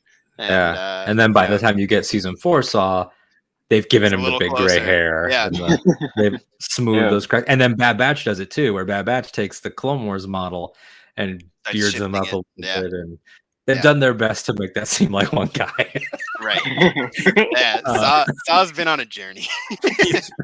Sometimes I don't even know what ethnicity is. It's kind of like making him a hodgepodge of parts is, by the end, is pretty much the perfect story of. Is the point? Perfect example of the story. He's I remember seeing that, and the person I saw it with at the end, she was like, "So is he like the good guy Vader?" I was like, "That's actually pretty profound." I mean, he kind of is. Like he's also destroyed by the fight and by ideology, and is supposed to be more machine than man in his own way. But yeah, I think that I don't want to take the reins away from you, Josh. Of course, you're the host here, but I was about to say, I was like, is it time? Big dog. It's time. Could you imagine telling yourself in 2014 when this started that the Alec Guinness iteration of Obi-Wan Kenobi would appear in this show, and not only that he would appear in this show, that he would have an episode pretty much about him, and that it would be versus the Sam Witwer iteration of Darth Maul, and that would be a 2-second fight.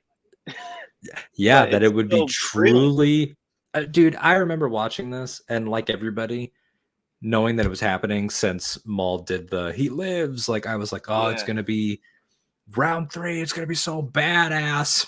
Yeah, I had my moments of stupidity, everyone.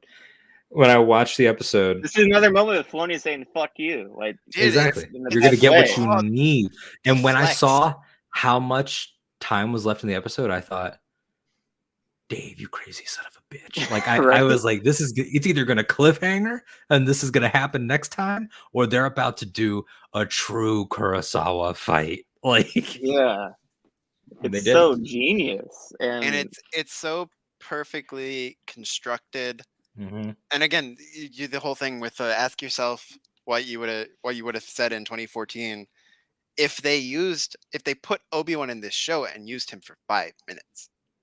Like Obi-Wan's barely in the episode in the first place, but his presence is so powerful. It's a powerful build. I mean, this gave us the infamous line. But yeah, it's so perfectly structured and paced. Again, this is a masterclass. This is knowing exactly what you're doing, and it's a sequel to Phantom Menace in all the ways it needs to be. And and obviously Witwer has gone on about it at length. Everyone can look up that beautiful clip. But the switch from boom to boom to I'm Qui-Gon Jinn, and you haven't changed, but I have. Yeah. And the fact that I've grown and you haven't is why you lose. And that's why he does the same headbutt, but you know he's ready this time. It's Yeah. and when he says like the battle is in the mind. Yeah. He says you're a rat in the desert, you know, festering in your squalor, all those things. Pure projection. Everything that he's saying is how he feels about himself. Freddie Prinze Jr. compares him to Sisyphus. He is. He is this abuse, and that's why Obi-Wan. This guy took Qui-Gon from you. He took Satine from you. He's trying to kill you. If you hadn't beaten him here, he probably would have found and killed Luke, Beru, and Owen. Like, this is a monster. But Obi-Wan has the perspective to finally understand why, and that's why he gives him more honor and death than he ever desered, because Obi-Wan is that guy. And those 3 moves are so much more powerful and effective than what would have been like a few minute long fight sequence if they'd done it. Yeah. No, you automatically expose idiots depending on how people run their mouths on Twin Exactly. Suns. Like, I'm sorry if you're listening and you're like, fuck you. Yeah. Like Filoni says, deal with it and go fuck yourself. But like, yeah, no, it is. Oh man, it's so powerful, and now it's like, it's still, you know, producing the goods, because we are going to watch Obi-Wan in the desert rise above. Yeah, like that's what we are about to watch him do. We're about to watch the show that gets him to the mental place of, because at the end of Revenge of the Sith, he just had the superhero fight that ended in nothing but heartbreak, and he's already fought Maul twice. You know, this is Obi versus Maul 3, and it's the quickest, and it manages to be the most incredible. Because the Clone Wars one, I think, is like, it's good, but obviously that's a transitional thing that's in the middle. I never felt like that would be the last time. And he also gets beat up in those. Yeah, like he's walked away from those with real scars. It's always Obi-Wan is the guy that next to Leia has lost the most. And he endures, and when he gives him that warrior's death that Maul would not give him, that he knows, objectively speaking, as a protector of peace and justice, that this murderer does not deserve, but he does it because he's the better man, and because he has something to really believe in. And when Maul says, is he the chosen one, or is it the chosen one? And he is. And he said, avenge us. It's my god! Like, Maul, even in death, he's thinking about vengeance. He's thinking. He still doesn't get it. From his point of view, it's like, oh, thank God, there will be someone to kill Palpatine. And it's like, Obi and Yoda want the twins to defeat evil, and so does Maul, but it is entirely different motivations. And I love how they animate that in Obi-Wan's face, in his eyes. They animate him looking on Maul and being like, you're sad right? creature. Guy. You're literally gonna die mad. like it's just he pities him. So it's true. He pities him. It's such a flex. It's again, like, it's one of those episodes where it's like, I cannot. Then to end the episode with Luke and him. Yeah. It's just a masterpiece. It is masterpiece. It is. And also, like, even just like before that, the campfire chat with Ezra and Obi-Wan. Oh yeah. When he tries to get him to come back into the fight, I thought that they handled that so elegantly, because I did wonder. I was like, well, that we're probably like gonna see a scene with these two Jedi. And not that it was like, make me believe it, but I was like, I'm just curious, like, what is the reason why he doesn't at least visit? You know, like, what is that? Yeah. And I thought they handled it so well, especially with Obi-Wan, with like you're in the wrong place, Ezra Bridger. Like, Steven Stanton. And we need to, I was gonna say, we need to talk about Steven Stanton. His version of he's fucking wild. Is amazing. It's so good. It's like, it's one of those things, like, just think about it, like, it's hurting me right now at how good it is. I'm like it's incredible to the side, like, because it's like it's the so gamification of Star Wars, and I think a lot of Legends does that, where it tries so hard to be badass that it forgets to be Star Wars. If you had told me maybe like in middle school, oh, there's these two other Jedi at the same time as Obi-Wan and Yoda, like, my first thought would have been like, well, why didn't they all team up and make a new Jedi Order? There was Yeah. 4 of them. And They're Ahsoka all is 4. Ahsoka is a 5th one. And Cal Kinda. eventually. Yeah. I mean, And so maybe. then, Cal and yeah. Sia. And it's like, and then Luke and Leia are out there like, why didn't they pick up the twins and that? But canon has handled it. Like Yeah. these storytellers, they get it. Like there's a reason why Cal and Seer and Obi and Yoda and all of them don't hook up. Like, and when people say so when people say the galaxy is so small right now, I'm like, no, the galaxy's never felt more rich. Exactly. Like they're Yeah. like the Cal Seer story and the Ezra Kanan story like could never even brush up against each other, and I would Mhm. understand that. The show's so good. There Yeah. are 2 things I know, because we definitely want to talk about season 4, but there are 2 things I want to quickly mention. That is, one, the Winkathu job. I love that episode. Oh, yeah. It's a great, like, just adventure treasure hunting episode with all the Mhm. great funny gags and scary robots, but also just one of the most valuable lessons for Ezra, in that, like, people you like will disappoint you. People Yeah. you want to believe in will disappoint you, and how do you deal with that? Yep. That's a great lesson. And then I do want to mention specifically, back to 0 Hour, having Callus come good and live, because I think a Yeah. lot of us, Hot Callus.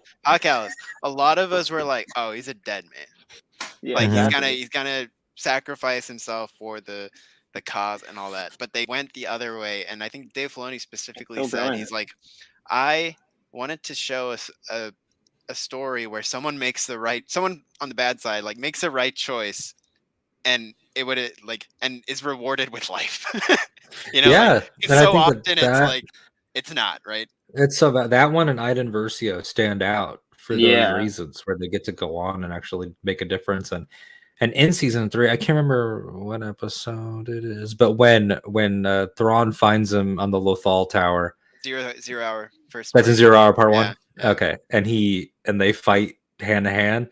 Yeah. I was like, get him, come on, Cal. It's like you're so behind him, even though Thrawn's gonna kick his ass. Mhm. And he gives him the black eye, and that's the first hint of Hot Callus, when just the hair one sticks piece out of of hair there. came. Shake it loose, yeah. You're And like, then what's my Oh. boy? and we've got the like the Death Troopers showed up in this season using Mhm. Rogue One, and they're like Yeah. there with Callus, and oh man, 0 Hour is so good. I want to go watch it right now. Yeah. But This is also the season yeah. that, as we know from the art book, almost had Krennic. That they had a Yeah. Krennic character model and everything, not fully animated, but I'm fine not having him. There's Rebels never gives me that feeling of like, I wish they'd done this. Like it's just Exactly. so. It would be nice to have Mendo back, but yeah. Absolutely. But to transition to the final season of Rebels, my favorite, yeah, every episode is a fucking banger. Season Probably 4. the greatest season run, Yeah, maybe of any show of that any I television love. show, at least for me. Yeah. Yeah. And to start with, my background with Thal and the way it plays into our characters and their endings and this conclusion of 4 seasons, it all builds to Lothal. And we get those moments of the wolves, the wolf cats, Ezra's connection with the wildlife of Lothal growing, and it being what differentiates him from other Jedi and from Thrawn, honestly. And it's just so powerful. Yeah. Mhm. Yeah, I think, season 4 of Rebels is one of the ones where it really makes me think about how important it is for a show to end on its own terms. Because when you're, again, like, it was heartbreaking hearing Dave Filoni say, so season 4 is gonna be the last one. and we're just like, no. But it's so vital when a storyteller knows it's time to When bring to it end. all home. Exactly. And that's exactly what this season does. Like you said, it brings it back to Lothal, and it's about the connection these people have. And I think, like, to draw a weird tangent here, I always think about when Alden explained the Dark Knight versus the Batman to me, as being the difference of a story of like anyone can be Batman to this is a Bruce Wayne story, right? Yeah. And this season 4 is like, this is an Ezra Bridger story, or this is a Ghost Crew story. Like this story does not happen without their relationship to this setting, and in being that, it is also connected to the Emperor of the Galaxy, right? Like Right? it goes to the farthest stakes possible in the Star Wars universe, or at least in the original trilogy era. And so yeah, it is. That's what I think about now when I think about season 4, and just how much it is. It is so driven by these characters, and that's why it is the perfect final season. I'm looking at the episode list, and literally every single episode, all 15 are just incredible. Yeah, I wouldn't be able to pick one out, but we just gotta go through them. Like honestly, like they're just all of Mandalore. They're perfect. Back, seeing Sabine's father and their relationship, seeing great action, like some of the best Star Wars action, and Sabine like questioning her eligibility, I guess, to be the ruler of Mandalore, and deciding that no, she's not ready. She needs to give it to someone who is, which is Bo. Yeah, Sabine. That was such an interesting way to take Sabine, because I think that is not where season 3 puts you. Because I remember the end of Legacy of Mandalore, and she's like, "I'm gonna stay," and she's holding the Darksaber, and I'm like, in my head, I was like, "Put aside the rebel, become who you were born to be," and like that was where I thought Sabine was going. And then Heroes of Mandalore is, her realizing saying "fuck you." Yeah, her realizing that's not her. She is the link. She's what's gonna bring it together. Some people forge the path for others to walk. Yeah. And then how much of this, again, it's like the gifts that keep on giving. Like these 2 episodes, and particularly the ending of Heroes of Mandalore, are exponentially richened by what we now understand through The Mandalorian and the Book of Boba Fett through those 10 episodes. Because we see this like hope of Mandalore just get fucking beaten down with the 1,000 Tears. Yeah, and we get to say shut up to the people who are like, this is a plot hole. Like, it's not a plot hole. It is a complication of the story. Like, it's a like and the way that's like, what is Bo-Katan supposed to do? Not take it, even though we now know in the lore that there's that was the wrong thing to do. Superstition and things like that. So and we see in Mandalorian that she's learned from that. Like she's hesitant to take it when Din gives it to her. Yeah, she's like, not making that mistake again. Yeah, and it's so wonderful. Like honestly, it's one of the best. And the fact that the Mandalorians are like, yeah, well, she's cursed, right? Like, and like just the way it has built this episode has like forged a whole live action storyline. Like, how cool is that, right? Like, imagine the moment when in season 3, when I'm assuming when we see Mandalore, we see the capital city again. Oh my god. We saw in Book of Boba Fett though when we actually go or what's left of it. Yeah, but exactly. I mean, they tease these mines that he has to go into to prove himself again. Yeah. Right? So like, yeah, it's so cool. And I remember they showed part 1 at the end of the. Was it only part 1 or was it? Yeah. Oh, which is funny. They did the cliffhanger, right? Yeah, it's a downer ending, right? Yeah. And then you have the people who are like, oh, you cut the emotion out of it by having them live. And it's like, that's not how you process stakes, people. The stakes do not change. You don't have to just kill. Death does not equal. Literally, everyone dies except them two. It's just like it's just these people who just make everything so black and white, and like death has to mean ultimate stakes, which it's like it is, but it's not. It's the loss of hope. Yeah, it's so much more. But yeah, that was such an interesting finale or like episode to leave us on, because it's like they're like, yeah, so we're ending the show. The show's ending, and here's this episode where you think everyone died, and it's like, okay. But yeah, Heroes of Mandalore, super good. Super But good. then we go to and then of the rebellion, and we see fucking Yavin 4 and Hot Palace emerge. Mhm. Yeah. And again, more deepening of what Saw is going through, how Rogue One works, what the Death Star is. I remember when like a lot of the buzz around Rebels as a show, especially in season 1, season 2, is like, is the end game the Death Star? Yeah. Because we had the Geonosis factory and blah blah blah. What were I think before like the TIE Defender stuff and the temple Mhm. were revealed to be as big as they were. It's like, is Lothal going to be like vital to the Death Star project kind of thing?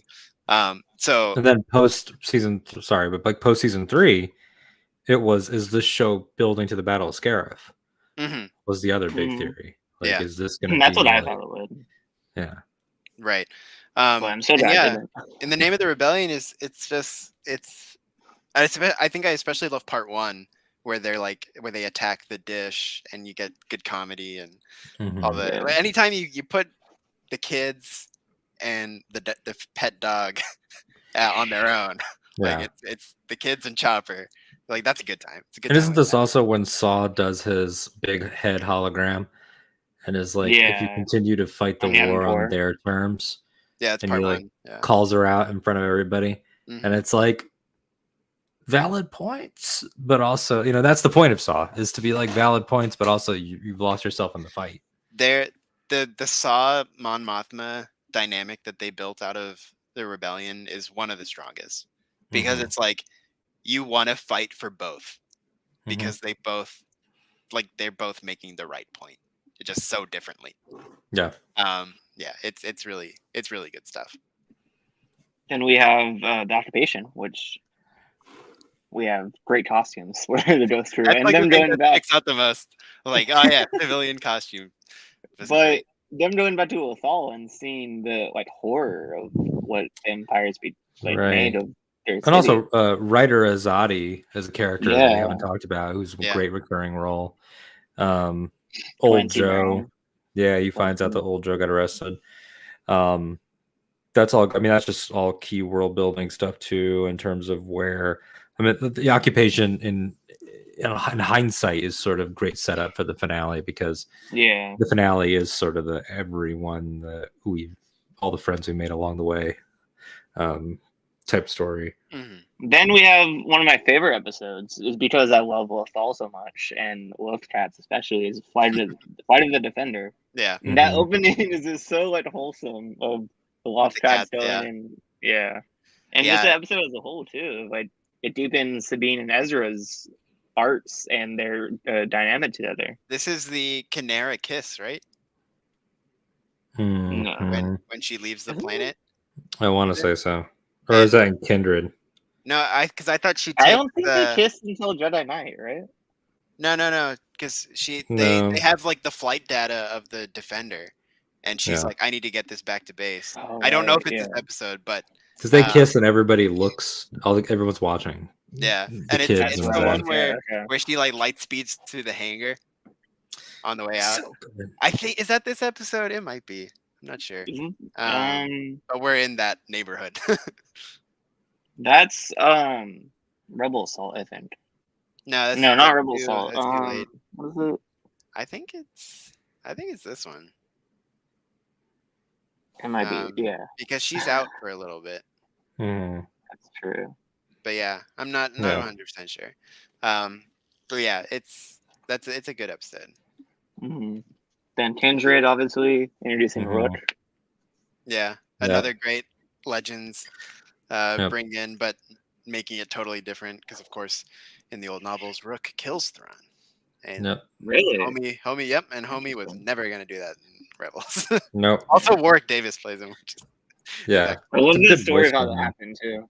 yeah. One Then of the tied to funny things, Celebration.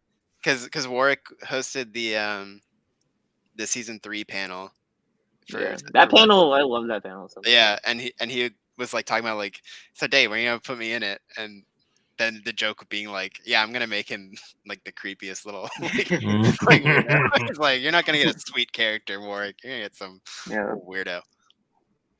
Then we have Crawler Commanders or Crawler Commandeers.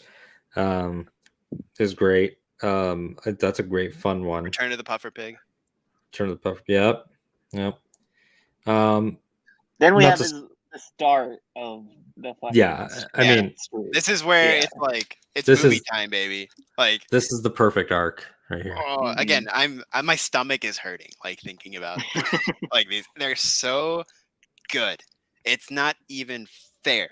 How do other shows compete with this episodic run from Rebel Assault to Family Reunion and Farewell? Oh like my god! It's wild. Even I'll say like you can even shorten it, and I'll say Rebel you Assault. Can't shorten though. No, Rebel Assault to the end of A World Between Worlds is also a perfect arc. that Kanan like arc, the way it just resolves. But yeah, like oh my god, it's just not even like take it away. Yeah, Jedi Knight. Nikki's like, I need a Pepto Bismol. Where's the antacid? This shit is you can't really don't really have words for how like incredible. Again, it's like it's Dave Filoni, and not to put everything on Dave Filoni because so many people worked amazing stuff to make this happen, but it's like it's people led by him saying this is everything we've learned from making Clone Wars, from making 3.5 seasons of this show, from developing everything else where we got our hands in, from everything George told us, where it's our job to bring it home now. And it's like, how did they do it? And how it delivers everything. I mean, Rebel Assault being so key to the rebellion, but also this is one of the greatest stretches of Force mysticism that there's ever been. I mean, Jedi Knight obviously will always be known as. That's why it's so special is like the way it dives deep into the mythology of Star Wars and the Force. Yeah, I mean, like Jedi Knight will always be remembered as Kanan's death, and it is that, and it is beautifully romantic and horribly sad and everything. But moments like him seeing again at the end, it's like, is that for us, the audience? Is it symbolic? Did he literally regain his sight? Does the Force? No, exactly. Does the Force reward people in moments like that? Is it just heresy? It doesn't matter. Take what you want from it. It is what it means to you. Yeah, and seeing how it works. Scene in Doom where the moments with Hera like really down and her going through it with and like you mentioned earlier, Alden Chopper grabbing Hera's hand, holding her hand. Years just died. And also like Doom as a character, like this wolf Doom, where it's like it has this clear spiritual connection to the planet and to Kanan, but also to Ezra. Is he a conduit that Kanan can communicate after death? It's in the same category of the eyes. Like it works how it works. It doesn't. And the World Between Worlds, of course, being the huge thing it is now, the biggest thing. Like where people fundamentally misunderstand how it works. Everyone's always literally like, broke brains. Can I just bring whoever I want back to the world? No, the World Between Worlds is a thing that when Ezra walks through and you hear Kylo Ren, Jyn Erso, Rey, like you hear all those voices, it's because it's all happening now. It is, dare I say, everything everywhere all at once. I mean, it's that, and it also reminded me, maybe it was because it came out around a similar time, but it reminds me of Hodor. Hodor is Hodor because Hodor is Hodor. Causal loops, baby. The causal loop. Like, why did Willis become Hodor? Because he experienced his own death. It was always coming. Yeah. And that's what this is. We got to say it in the plainest terms here. Ezra Bridger did not change time. Like he did not pull Ahsoka through a time portal. Ahsoka never died. He did not change Ahsoka's death. When Ezra was watching Kanan and contemplating saving him, Ezra was watching Jedi Knight happen. Like he was not rewatching it. He was watching that episode happen. And that episode happened the way it did because Ezra in the World Between Worlds did not intervene. Made the right choice. He did not. It's not. So what now you can have fun nerdy questions with that, like what did Vader see? Did Vader see her sort of just blip? Like Yeah.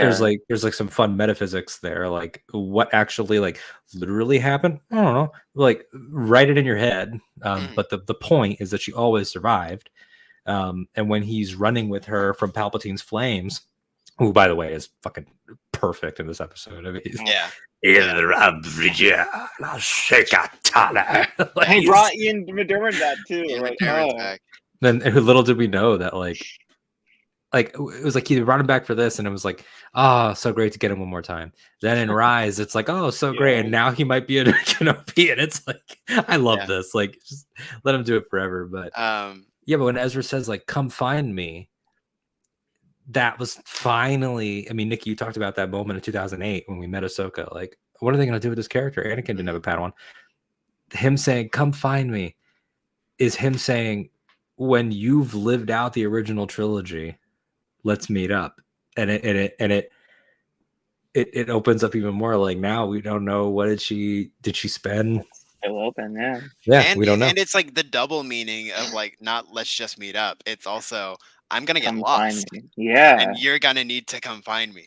I Like ended that it's the all other these note like recently. it's so much like genius. mystical, mythological layers to it. Yeah. And I think the World Between Worlds is like, people detract it because they are afraid of time travel, and like, no, you have missed the point. It's not time travel.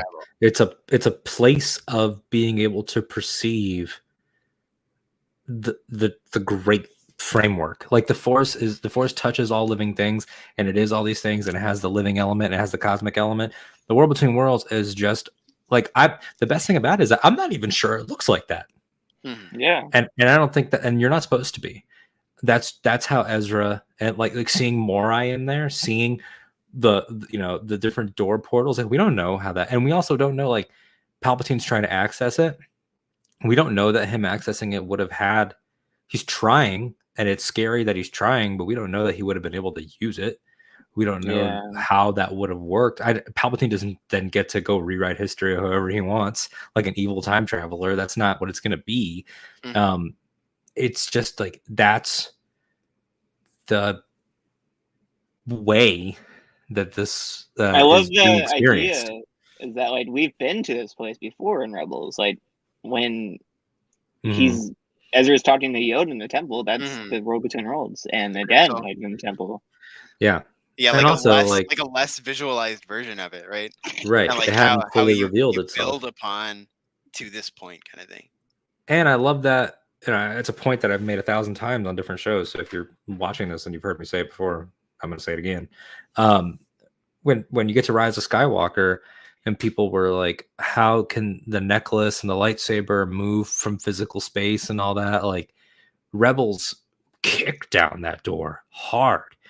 Clone Wars had already started some of it with Mortis. Like, yes, Mortis is a planet, but it's also a realm, but it's also a mental experience because you can wake up from it, even though it is a planet. It's very weird.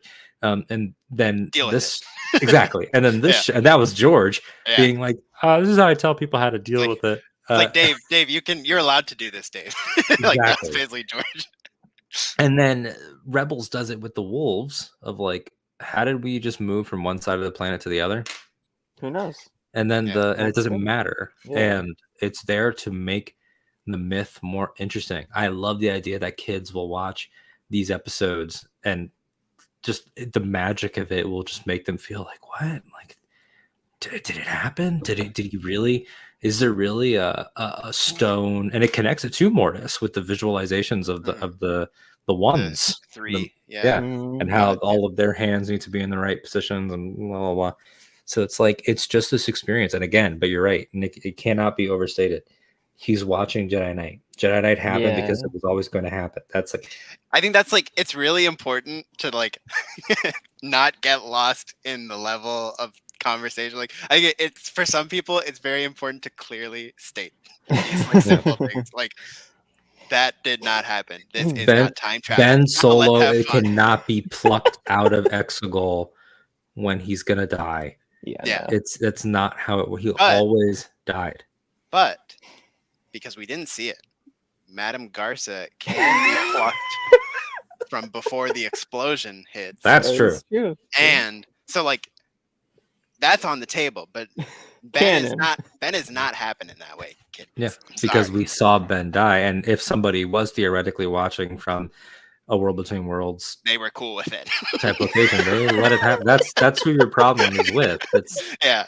It's Pick their that fight fault, whoever somewhere that else. is. Um, But yeah, I so just- it's like I love the idea of everything, like you said, everything everywhere all at once. Like Yeah. it all happened. It's gonna happen, and it was, We're going on here, but before we wrap up our conversation, I want to talk about the epilogue real quick. I have two. Before we get into the finale, I just want to do a few quick fire points. In Rebel Assault, I love that Dave Filoni, again, expectations from the past on what this show was. Dave Filoni waited 4 seasons to give us X-Wings.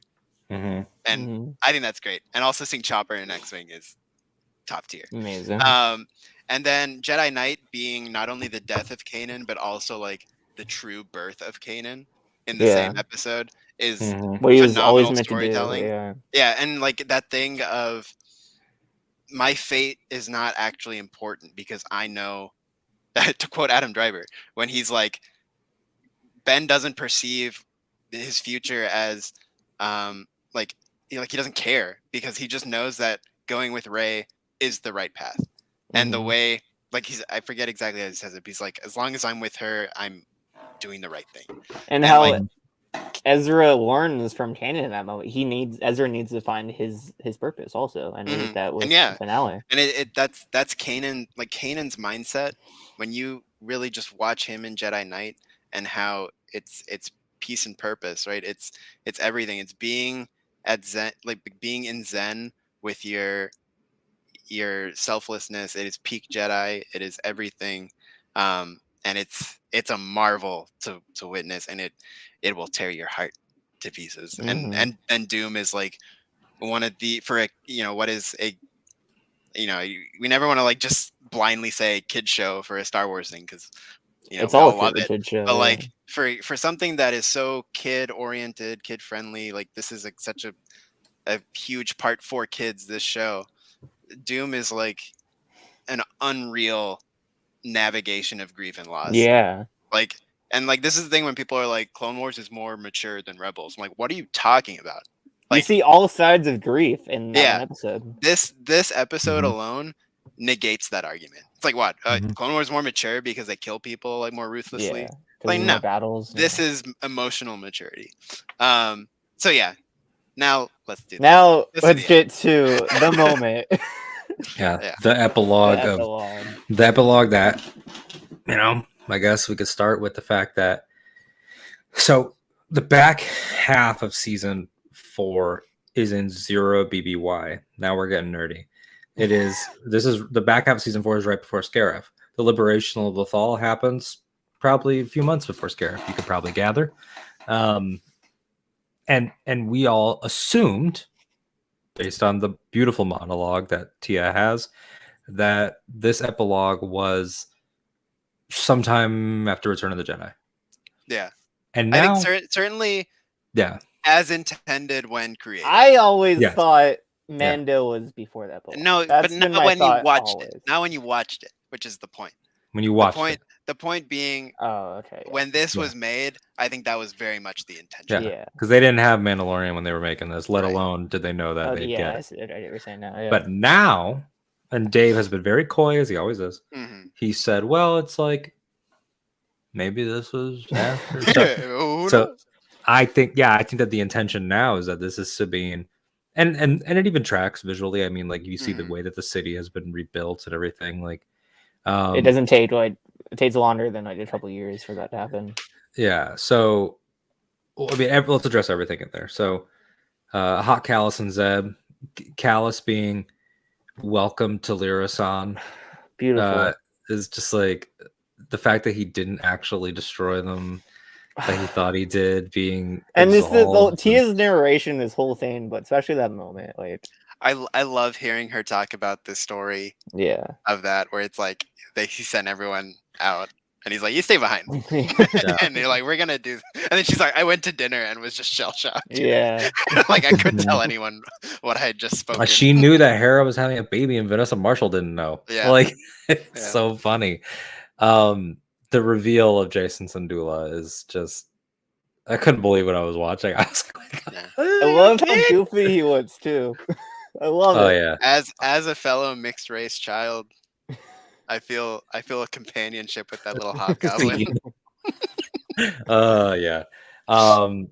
The you don't see it, but the mentions of Hera and Rex having fought on Endor, which is great, and then Ahsoka the White showing up, which I now think that her show will bring us to Ahsoka the White. Yeah, that's what I think so. But before this, the shot of Sabine is echoing the first shot of Rebels. Her on again, it's knowing how to bring it home, man. Like, whether planned or in the moment, they're like, oh shit, we can totally do this. Like, it's it's knowing. Like, she's been so changed, and I love, first of all, just like on those mythic classic levels, we saw Kanan cut off his ponytail. We now see the short hair Sabine, older, just with purpose, having been this guardian, now changed by Ezra, looking after his home and holding his lightsaber, which I would love to see a live action Sabine ignite the green, as they say. But in a better way. Yeah. And who knows what would happen there. But yeah, just this idea that it reminds me of this quote, and I have it bookmarked here. And it means a lot for all of season 4, with it being about Lothal. But I think that specifically, ending on this shot, it's something that Kevin Smith says a lot. And I think he said it's from a book on like Eastern philosophy or something. It says, to be great is to go on is to go far, and to go far is to return. And I really feel that here. Yeah. Like, this is where, it's not just where Ezra's from, it's where the Ghost family was fully born. Mm-hmm. They were running jobs together, but Ezra was their last piece. Yeah. And it happened here. Yeah. And the next journey starts here with her leaving with Ahsoka. And I'm about to cry. No, honestly, that this finale is one of those, like, I remember one time, I think I told Alden this was years ago, or feels like years ago. I was watching Rebels. This must have been like early pandemic, and I was watching Rebels, and I fell asleep on the couch, and like sort of half woke up during the scene of Ezra holding off the stormtroopers and like doing the Kanan pose, and like and again, what are the words we're gonna say? Kevin Kiner coming in with the score, and in my half asleep, barely conscious self, I like felt the urge to cry because I heard the music and associated that with the emotion. Because like, visceral body reaction. We didn't even talk about the finale, like what happens in it. Like we haven't, and it's like it just the showdown with the Emperor, the choice to let his parents go and not be tempted, and it's like it's again, it's every Star Wars lesson just combined and wrapped up with a bow, and the way that it does emphasize for that of like what you let go, but also look what you've gained. You get that Hondo moment, you get Vizago in there, you get Iron Squadron in there, you get the Purgle. Like, you have gained so much, and they've gained you. Like you don't realize, like, you did make Hondo a better person. You did give Iron Squadron some things, a character as small as Mart Matten, just a fun tribute to Matt. Yeah, you gave him something to stand for. You gave him something to stand for after he lost Sato, his uncle. Like, everyone has lost, but everyone has gained. And to be tested by not just Palpatine, but by the fake prequel visual of Palpatine. So brilliant how they the did one that. that seduced Vader. Yeah. When he runs into it and then it changes. How do they do it? Yeah, it's amazing. It's such a great example also of the biggest small. It's like the biggest small stakes. Exactly, because it's such just a small Lothal. story. We're fighting for a city. essentially. But it's also it's that, and it's also the Emperor of the Galaxy, and it's like it's how do we take this thing that is the struggle that is so personal to them and max out every single facet of it. The way it works, but also make it for them. The way it works is it feels so grand because it's so personal to us, also because of the past 4 seasons, and because we fundamentally understand that the way that you beat Thrawn is you can't literally outthink him as a tactician. And Ezra, maybe if he hacked at him with a lightsaber, maybe he'd be able to kill him, but like that's not the way. And so it's like he's got you on everything, but what he doesn't have you on is pure belief. And what he doesn't have you on is like he overlooks these Force things, and he says as much. Can't remember if it's in season 3 or 4 when he's like that the Force eludes him.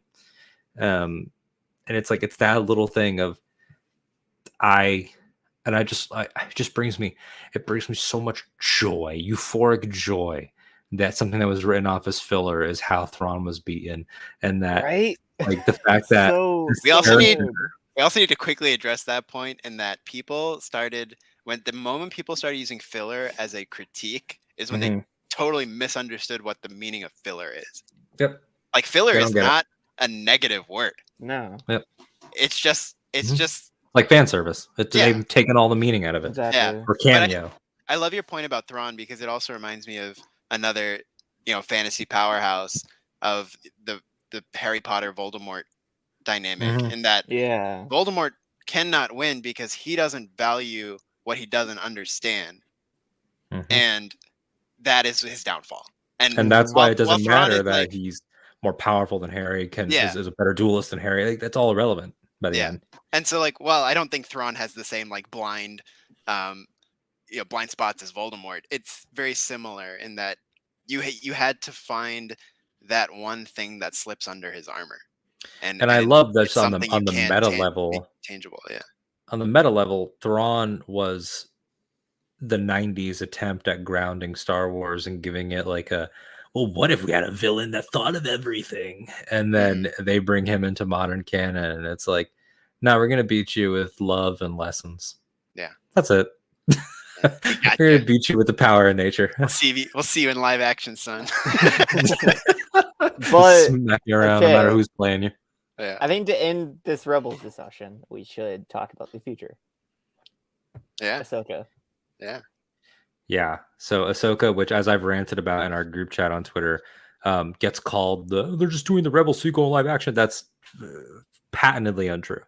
Just with what we know about it. Like, Ahsoka is a character who was in Rebels for a season and some change. She is primarily a Clone Wars character, but she has been threaded throughout now a bunch of shows.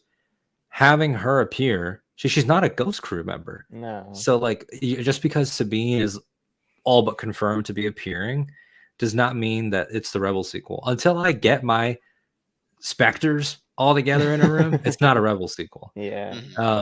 And if they're going to advance some storylines here, that's great. But it's just that it's also a follow up to it's focused on Ahsoka's life in the same way that all we don't really know what the show's going to be yet, though. That's the thing. We don't. We know that there's reports that Hayden is going to be back as Anakin in it, as a ghost, presumably. Or flashback. Yeah. So it's like, I don't know. I'm excited though to see Sabine in live action. I'm excited to see. And perfect segue though. Celebration. Oh, it's Celebration. Yeah. Yeah. Well, the future will be illuminated. But yeah. Yeah. So the rundown. Yeah. Go ahead. Yeah. Okay. Celebration.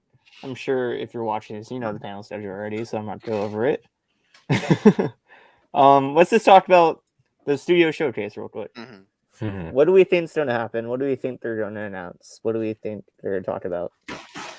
I think there's going to be an Andor trailer. I think that's a very safe bet. I would say I predict one movie announcement. I don't think we'll go crazy with that. I think it'll be the title of something. Hi, I'm Taika Waititi, and I'm doing this. You get some clarity. Or Kevin Feige shows up with Michael Waldron, and they say, this is our director. I think they might be ready to strike that iron. What'd you say? I had to change my background real quick, but yeah. There you go. Yeah, the house of our fate. Yeah, I feel like they're ready to strike that Feige hammer. There's been too much talk about it recently. With Waldron. Waldron talking about it at the Doctor Strange premiere, I think. Mm-hmm. Or the fact that he's finally like Strange is now in the can. Move on to the next thing. Yeah. He's not writing Loki season 2. So it's like it's all eyes are on you now for that. Mm-hmm. So I think one movie announcement, whatever that may be.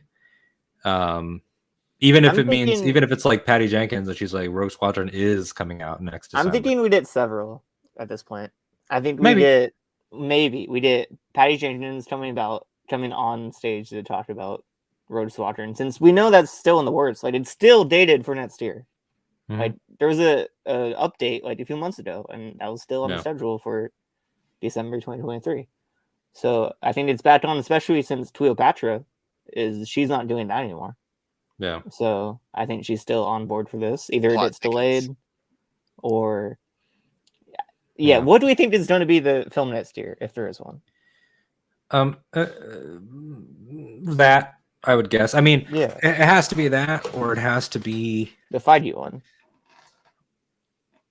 Maybe. It could also be the Taika one, because Thor: Love and Thunder's in the can. It releases in July. If he can do like a month of press and start shooting in August, he could make December, especially with the volume and things like that. Yeah, if they use the volume for it. So it just depends on who's at what writing stage, because Taika and Christy Wilson Carnes, who wrote 1917 and Last Night in Soho, are co-writing that screenplay. Mm-hmm.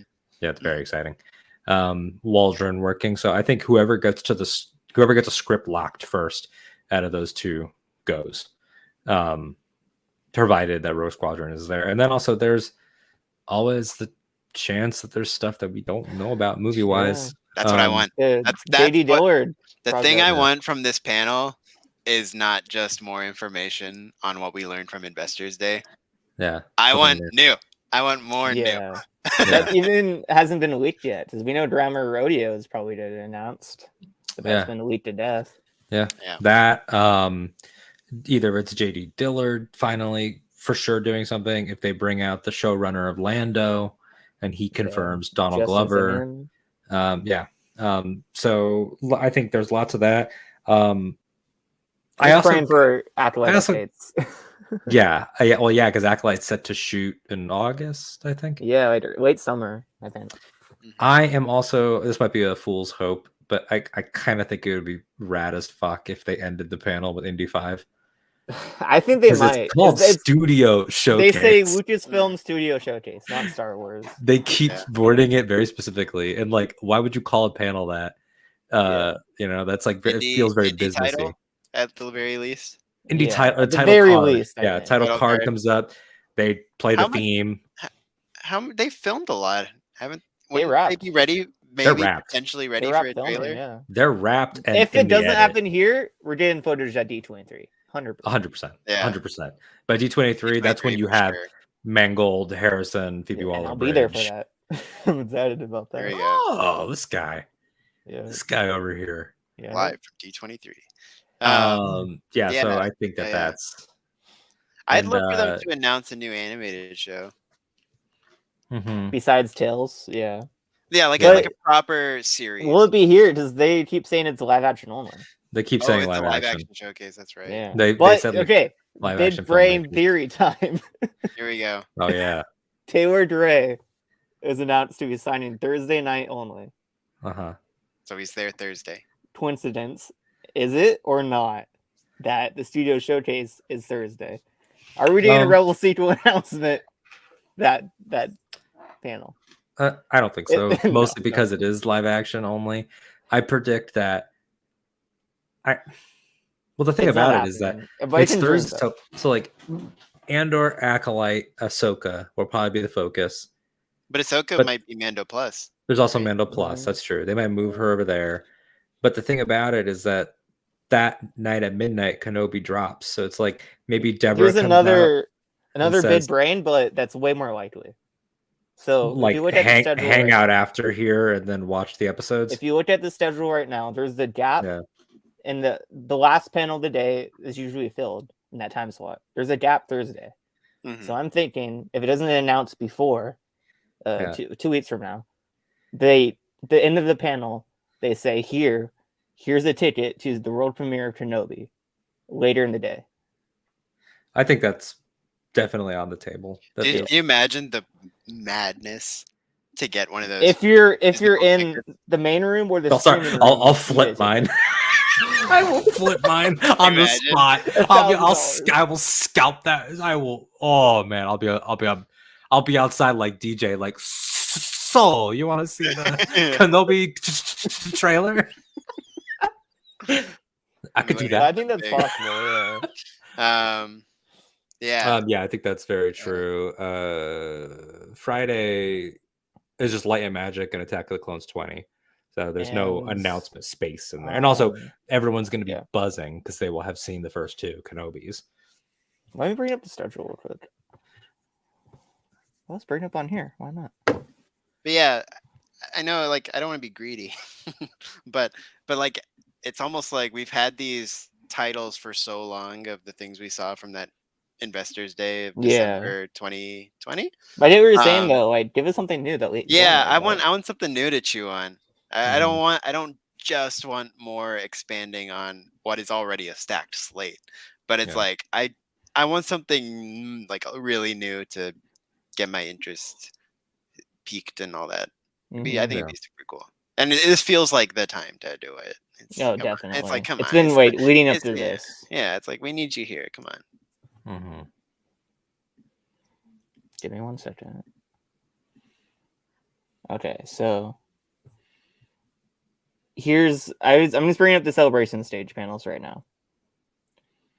We have the studio showcase, then we have the Ian McDermott panel, which I'm sure will be fun, but not. Yeah, he's a blast. He's a blast to watch, but see how there's that gap missing right here for Thursday evening. Something's happening there. I can feel it. Light and Magic is going to be slept on because it's a documentary thing, but it has Kasdan and Ron Howard.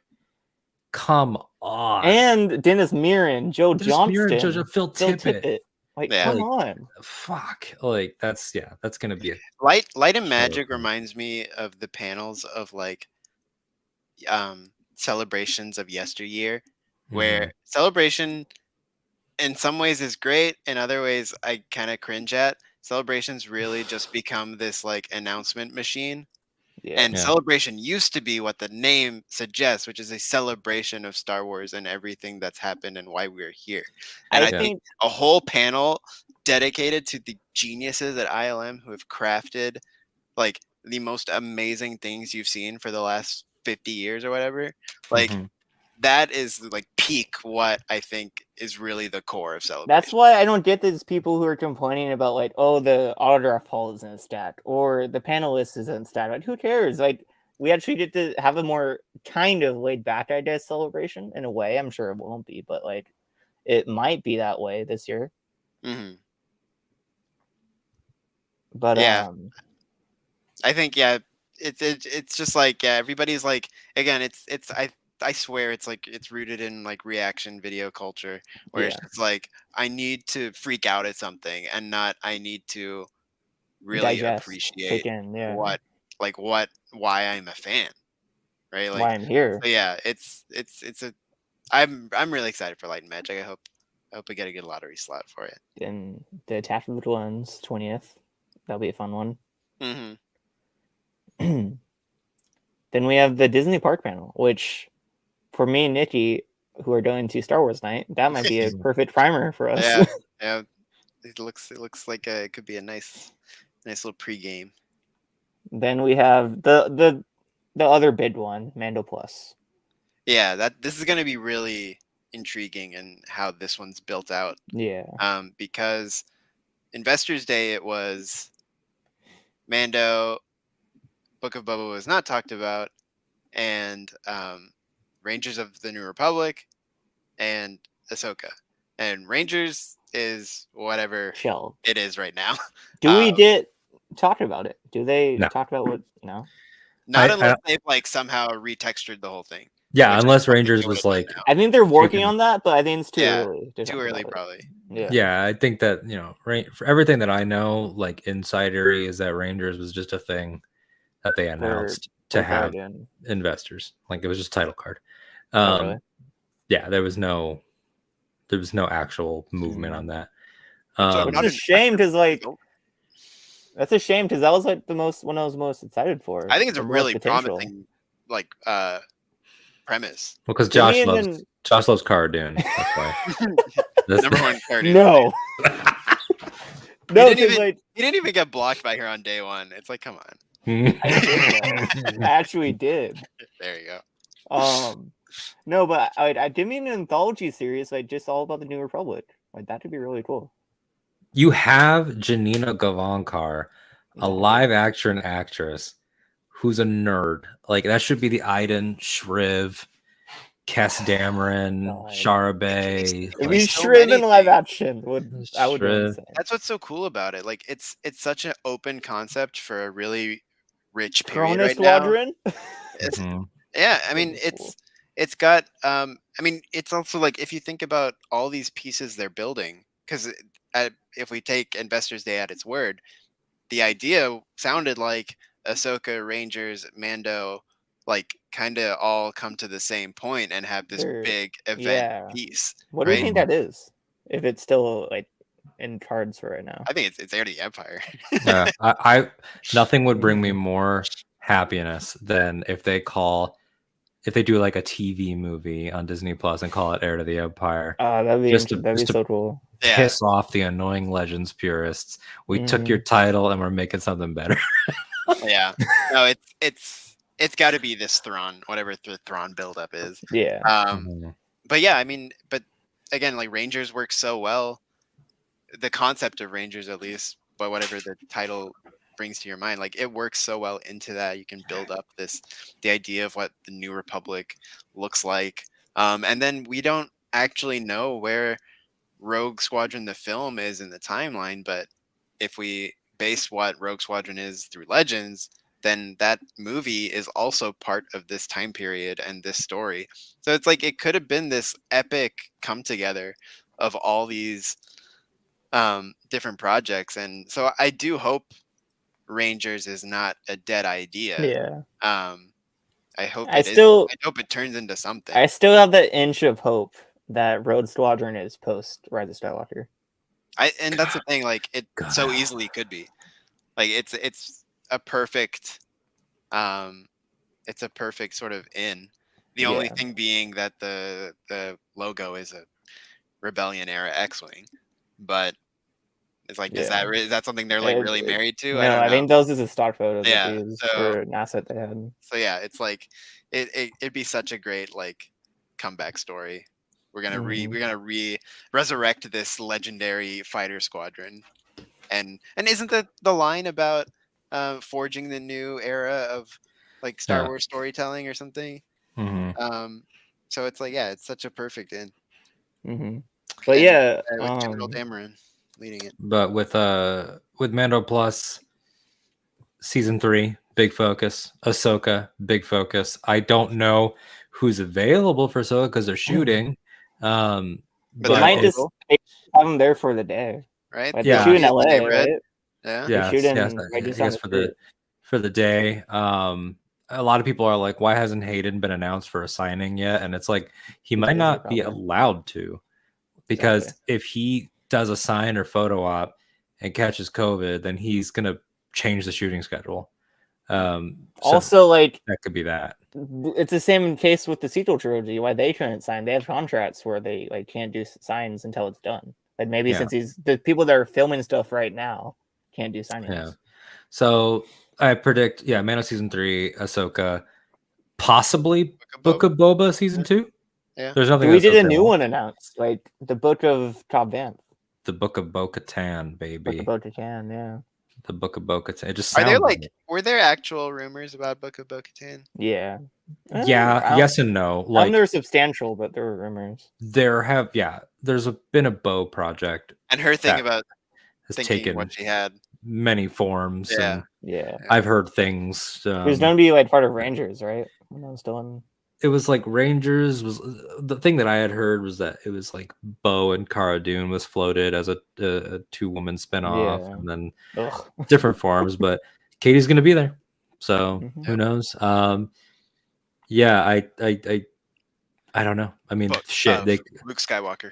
I was about to say. I was like, they could be like, here comes That would comes be- Graham Hamilton. That would be like wild. That would be insane shit if they just did that. The 2 Luke actors walking hand in hand out on stage. Mark like absolutely throwing a smoke screen when he was like, "I'm not going to be at Celebration."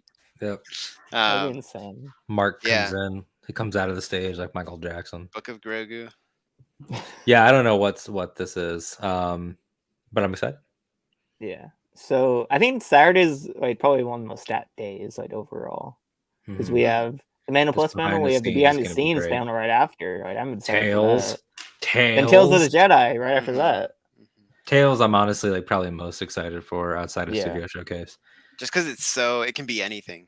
It's so Like, unknown. Just like animated anthology shorts. I'm just hoping it's substantial, like more visions than Galaxy of Adventures. I agree. I want Yeah. it to be like a good like not Like, just a taste, right? Not 10, 20, scenes, 10 but like small 10 to 20 minute shorts. shorts. Yeah. Like visions. And also I would love to see different animation styles, but if we Yeah, have definitely. to pin one down like we were talking about, I'd love to see the Rebels style with money. Or the Resistance style, because the Resistance is gorgeous. Yeah. Bad Batch 2 is going to be rad as hell, and I'm Bad sure Batch 2 on Sunday, yeah. positive. I mean, that's an exciting thing, especially considering we just spent 2 hours talking about animation and how all of the animated shows are just in love with each other, right? Mhm. Like, and I mean, who would have? I never would have guessed the Rebels threads that the Bad Batch didn't just like. The thing about Bad cameo. Batch is that the Hera episode, like I just rewatched Rebels again, like I'm saying, and after watching the Bad Batch episode with Hera and Chopper, it adds so much to Rebels. Exactly, like they are not just table dressing. Like Yeah. It matters. It is actual expansion, and like I never would have guessed that, at the beginning of Bad Batch season 1, and that's what's so exciting. Like, what do I have no idea about for season 2, right? Like, there's so much that can happen. There's so much that Give me Boba Fett. We're definitely getting Hera back. Like, oh yeah, like that's hope definitely so. going to Oh be my a God. storyline picked up again. And so Give me Omega and Boba meeting. Like that would be incredible. yeah, I mean, it's just like the world is their oyster, and they're gonna knock it out of the park. It's gonna be exciting. Then we have my number 2 panel, the Siege of Mandalore starting in. That's one of those so ones that I'm excited. like, watching the Siege of Mandalore when it aired. I was like, watching this with a crowd would be Exactly. I've always amazing. felt that, and I never thought we'd actually get it. And I'm not gonna Celebration. go. Like, Neither am I. it's the shocking thing about It sucks because the Visions panel is right. Yeah, But That's what it is. It sucks. So I want to celebrate Visions. dog, it's the wonderful world of Wookiees that is Excited. is in the way. I would that have I'm gonna fucking be at. loved. I would have loved to have gone to the Wookiees one if it wasn't at Yeah. the same time. But yeah, no, it's again, that's gonna be, for anyone who goes, that's gonna be like one of the best epic celebrations of one of the great pieces of Star Wars Yeah, I'm excited. storytelling. But yeah, besides these main ones, any other panels or things we're excited about? I mean, there's several panels. There's like I made a whole note about like all the things I want to go do. Alden and I just talked about it the other night. Like laying it all out and being like, oh my god, we gotta go see Doug Ching. We gotta go see there's so much. Yeah. I think High in the Republic. end, High Republic. In the end, it's just like Celebration is like the greatest place to be at. Yeah. And you make all the best plans in the world, and in the end you just end up doing what you need to do. And so it's like, if anyone is like listening and they're like, this is my first time, I just say, try not to get overwhelmed. Yeah. This makes me You think will of get overwhelmed. one of my favorite movie quotes your of all best. time. The code be more guidelines. Right. Like when you Yeah. make a plan, Yeah. you got to embrace the lessons of Star Wars. ebb and flow. Be ready to That's just like surrender. conventions in general. Just pick 1 or 2 things you want to do every single day. Yeah, If you do you can them, you have a have great day. you can have your Mhm. like plant flag. I can't miss And if this you do thing. more, then that's just added like, on. Yeah, just like embrace it. Embrace that it is a celebration. It is And just you're have there. fun. Yeah, you're Like, there to be a fan and chill. Like just do not get people want to like start shit sometimes. They want to like, oh, I must push to get in this line. It's like, don't be that person. Be chill with everyone. Follow the rules. Follow the guidelines. Wear a mask. It's like be a moron. it's like just enjoy it. It's a special thing, and Especially this one after like 3 years on the fucking yeah, shit we've all gone through. it's 2 years late, and it's finally here. Enjoy it. Um, make your best plans, but don't be afraid when they don't happen. And yeah, live in the moment, experience it, and soak it all in. Exactly. Those are some great words to close on, if I do say so myself. There you go. So, you can find these 2 gentlemen on their own podcast about Rebels. Take it away. Yeah, so we do a rewatch between worlds. It's our Rebels rewatch and analysis deep dive show over on Octo Radio, the Star Wars podcast feed, where there's also my show, Octo Radio. But Nikki and I have always bonded over lots of things, Rebels included. So you can find us personally that our tags. Mine's that Alden Diaz, and Octo Radio's AHCHTO Radio. So if you go there, that's where you find rewatch. And then we also do the One and Done Film Club together with our friend Reed, where we analyze different movie franchises by analyzing the franchise, breaking it down, discussing why it's great, why we love it, or why we want to know more about it. And then we choose just one entry from that franchise to stand for the entire thing, and we do a commentary on that. That's movie. the coolest podcast idea. It's such a cool idea. That was all Nikki, and it's fun. It's fun as hell. So it's legit fun, and all the episodes are like 3 hours long. Because you'll watch something that one of us will adore and one of us will have never seen. And it's like, and you get that, but then you also get, we all watch Shrek 2, and we're all like, we're like insane. We all are on the same wavelength. And alternatively, like sometimes with Harry Potter, we all love that franchise, and none of us watched our favorite. Yeah. We all just watched the one that we felt was right. Yeah. For the experiment. So it's an interesting cat of a show. But then Nikki, you have your own plugs too. Yeah. Adding on to everything Alden said that included me, you can follow me at Nequicious, NAQICIOUS, and you can listen to the Imperial Senate podcast on your podcast places, and you can follow it on Twitter at Imp Senate Pod. Awesome. And you can find me, Josh, at Josh T. Woodbury on Twitter. And I'll also find my Letterboxd account there on my Twitter page. Some very cool reviews and thoughts. There you go. And you'd find the podcast at WHFG Podcasts on Twitter for announcements and posts for when we're going live and all that fun stuff. So thanks for joining us for this special 2-for-1 Star Wars Rebels retrospective and a preview for Star Wars Celebration, which is, I can't believe I'm saying this, next week at this point. Depending on your time zone, 10 days away. Insane. It's crazy. Yep. I get to see y'all in real life in 10 days. Crazy. Who would have thought? So yeah, thanks for joining us. And remember, heartbreak feels real good in a galaxy far, far away.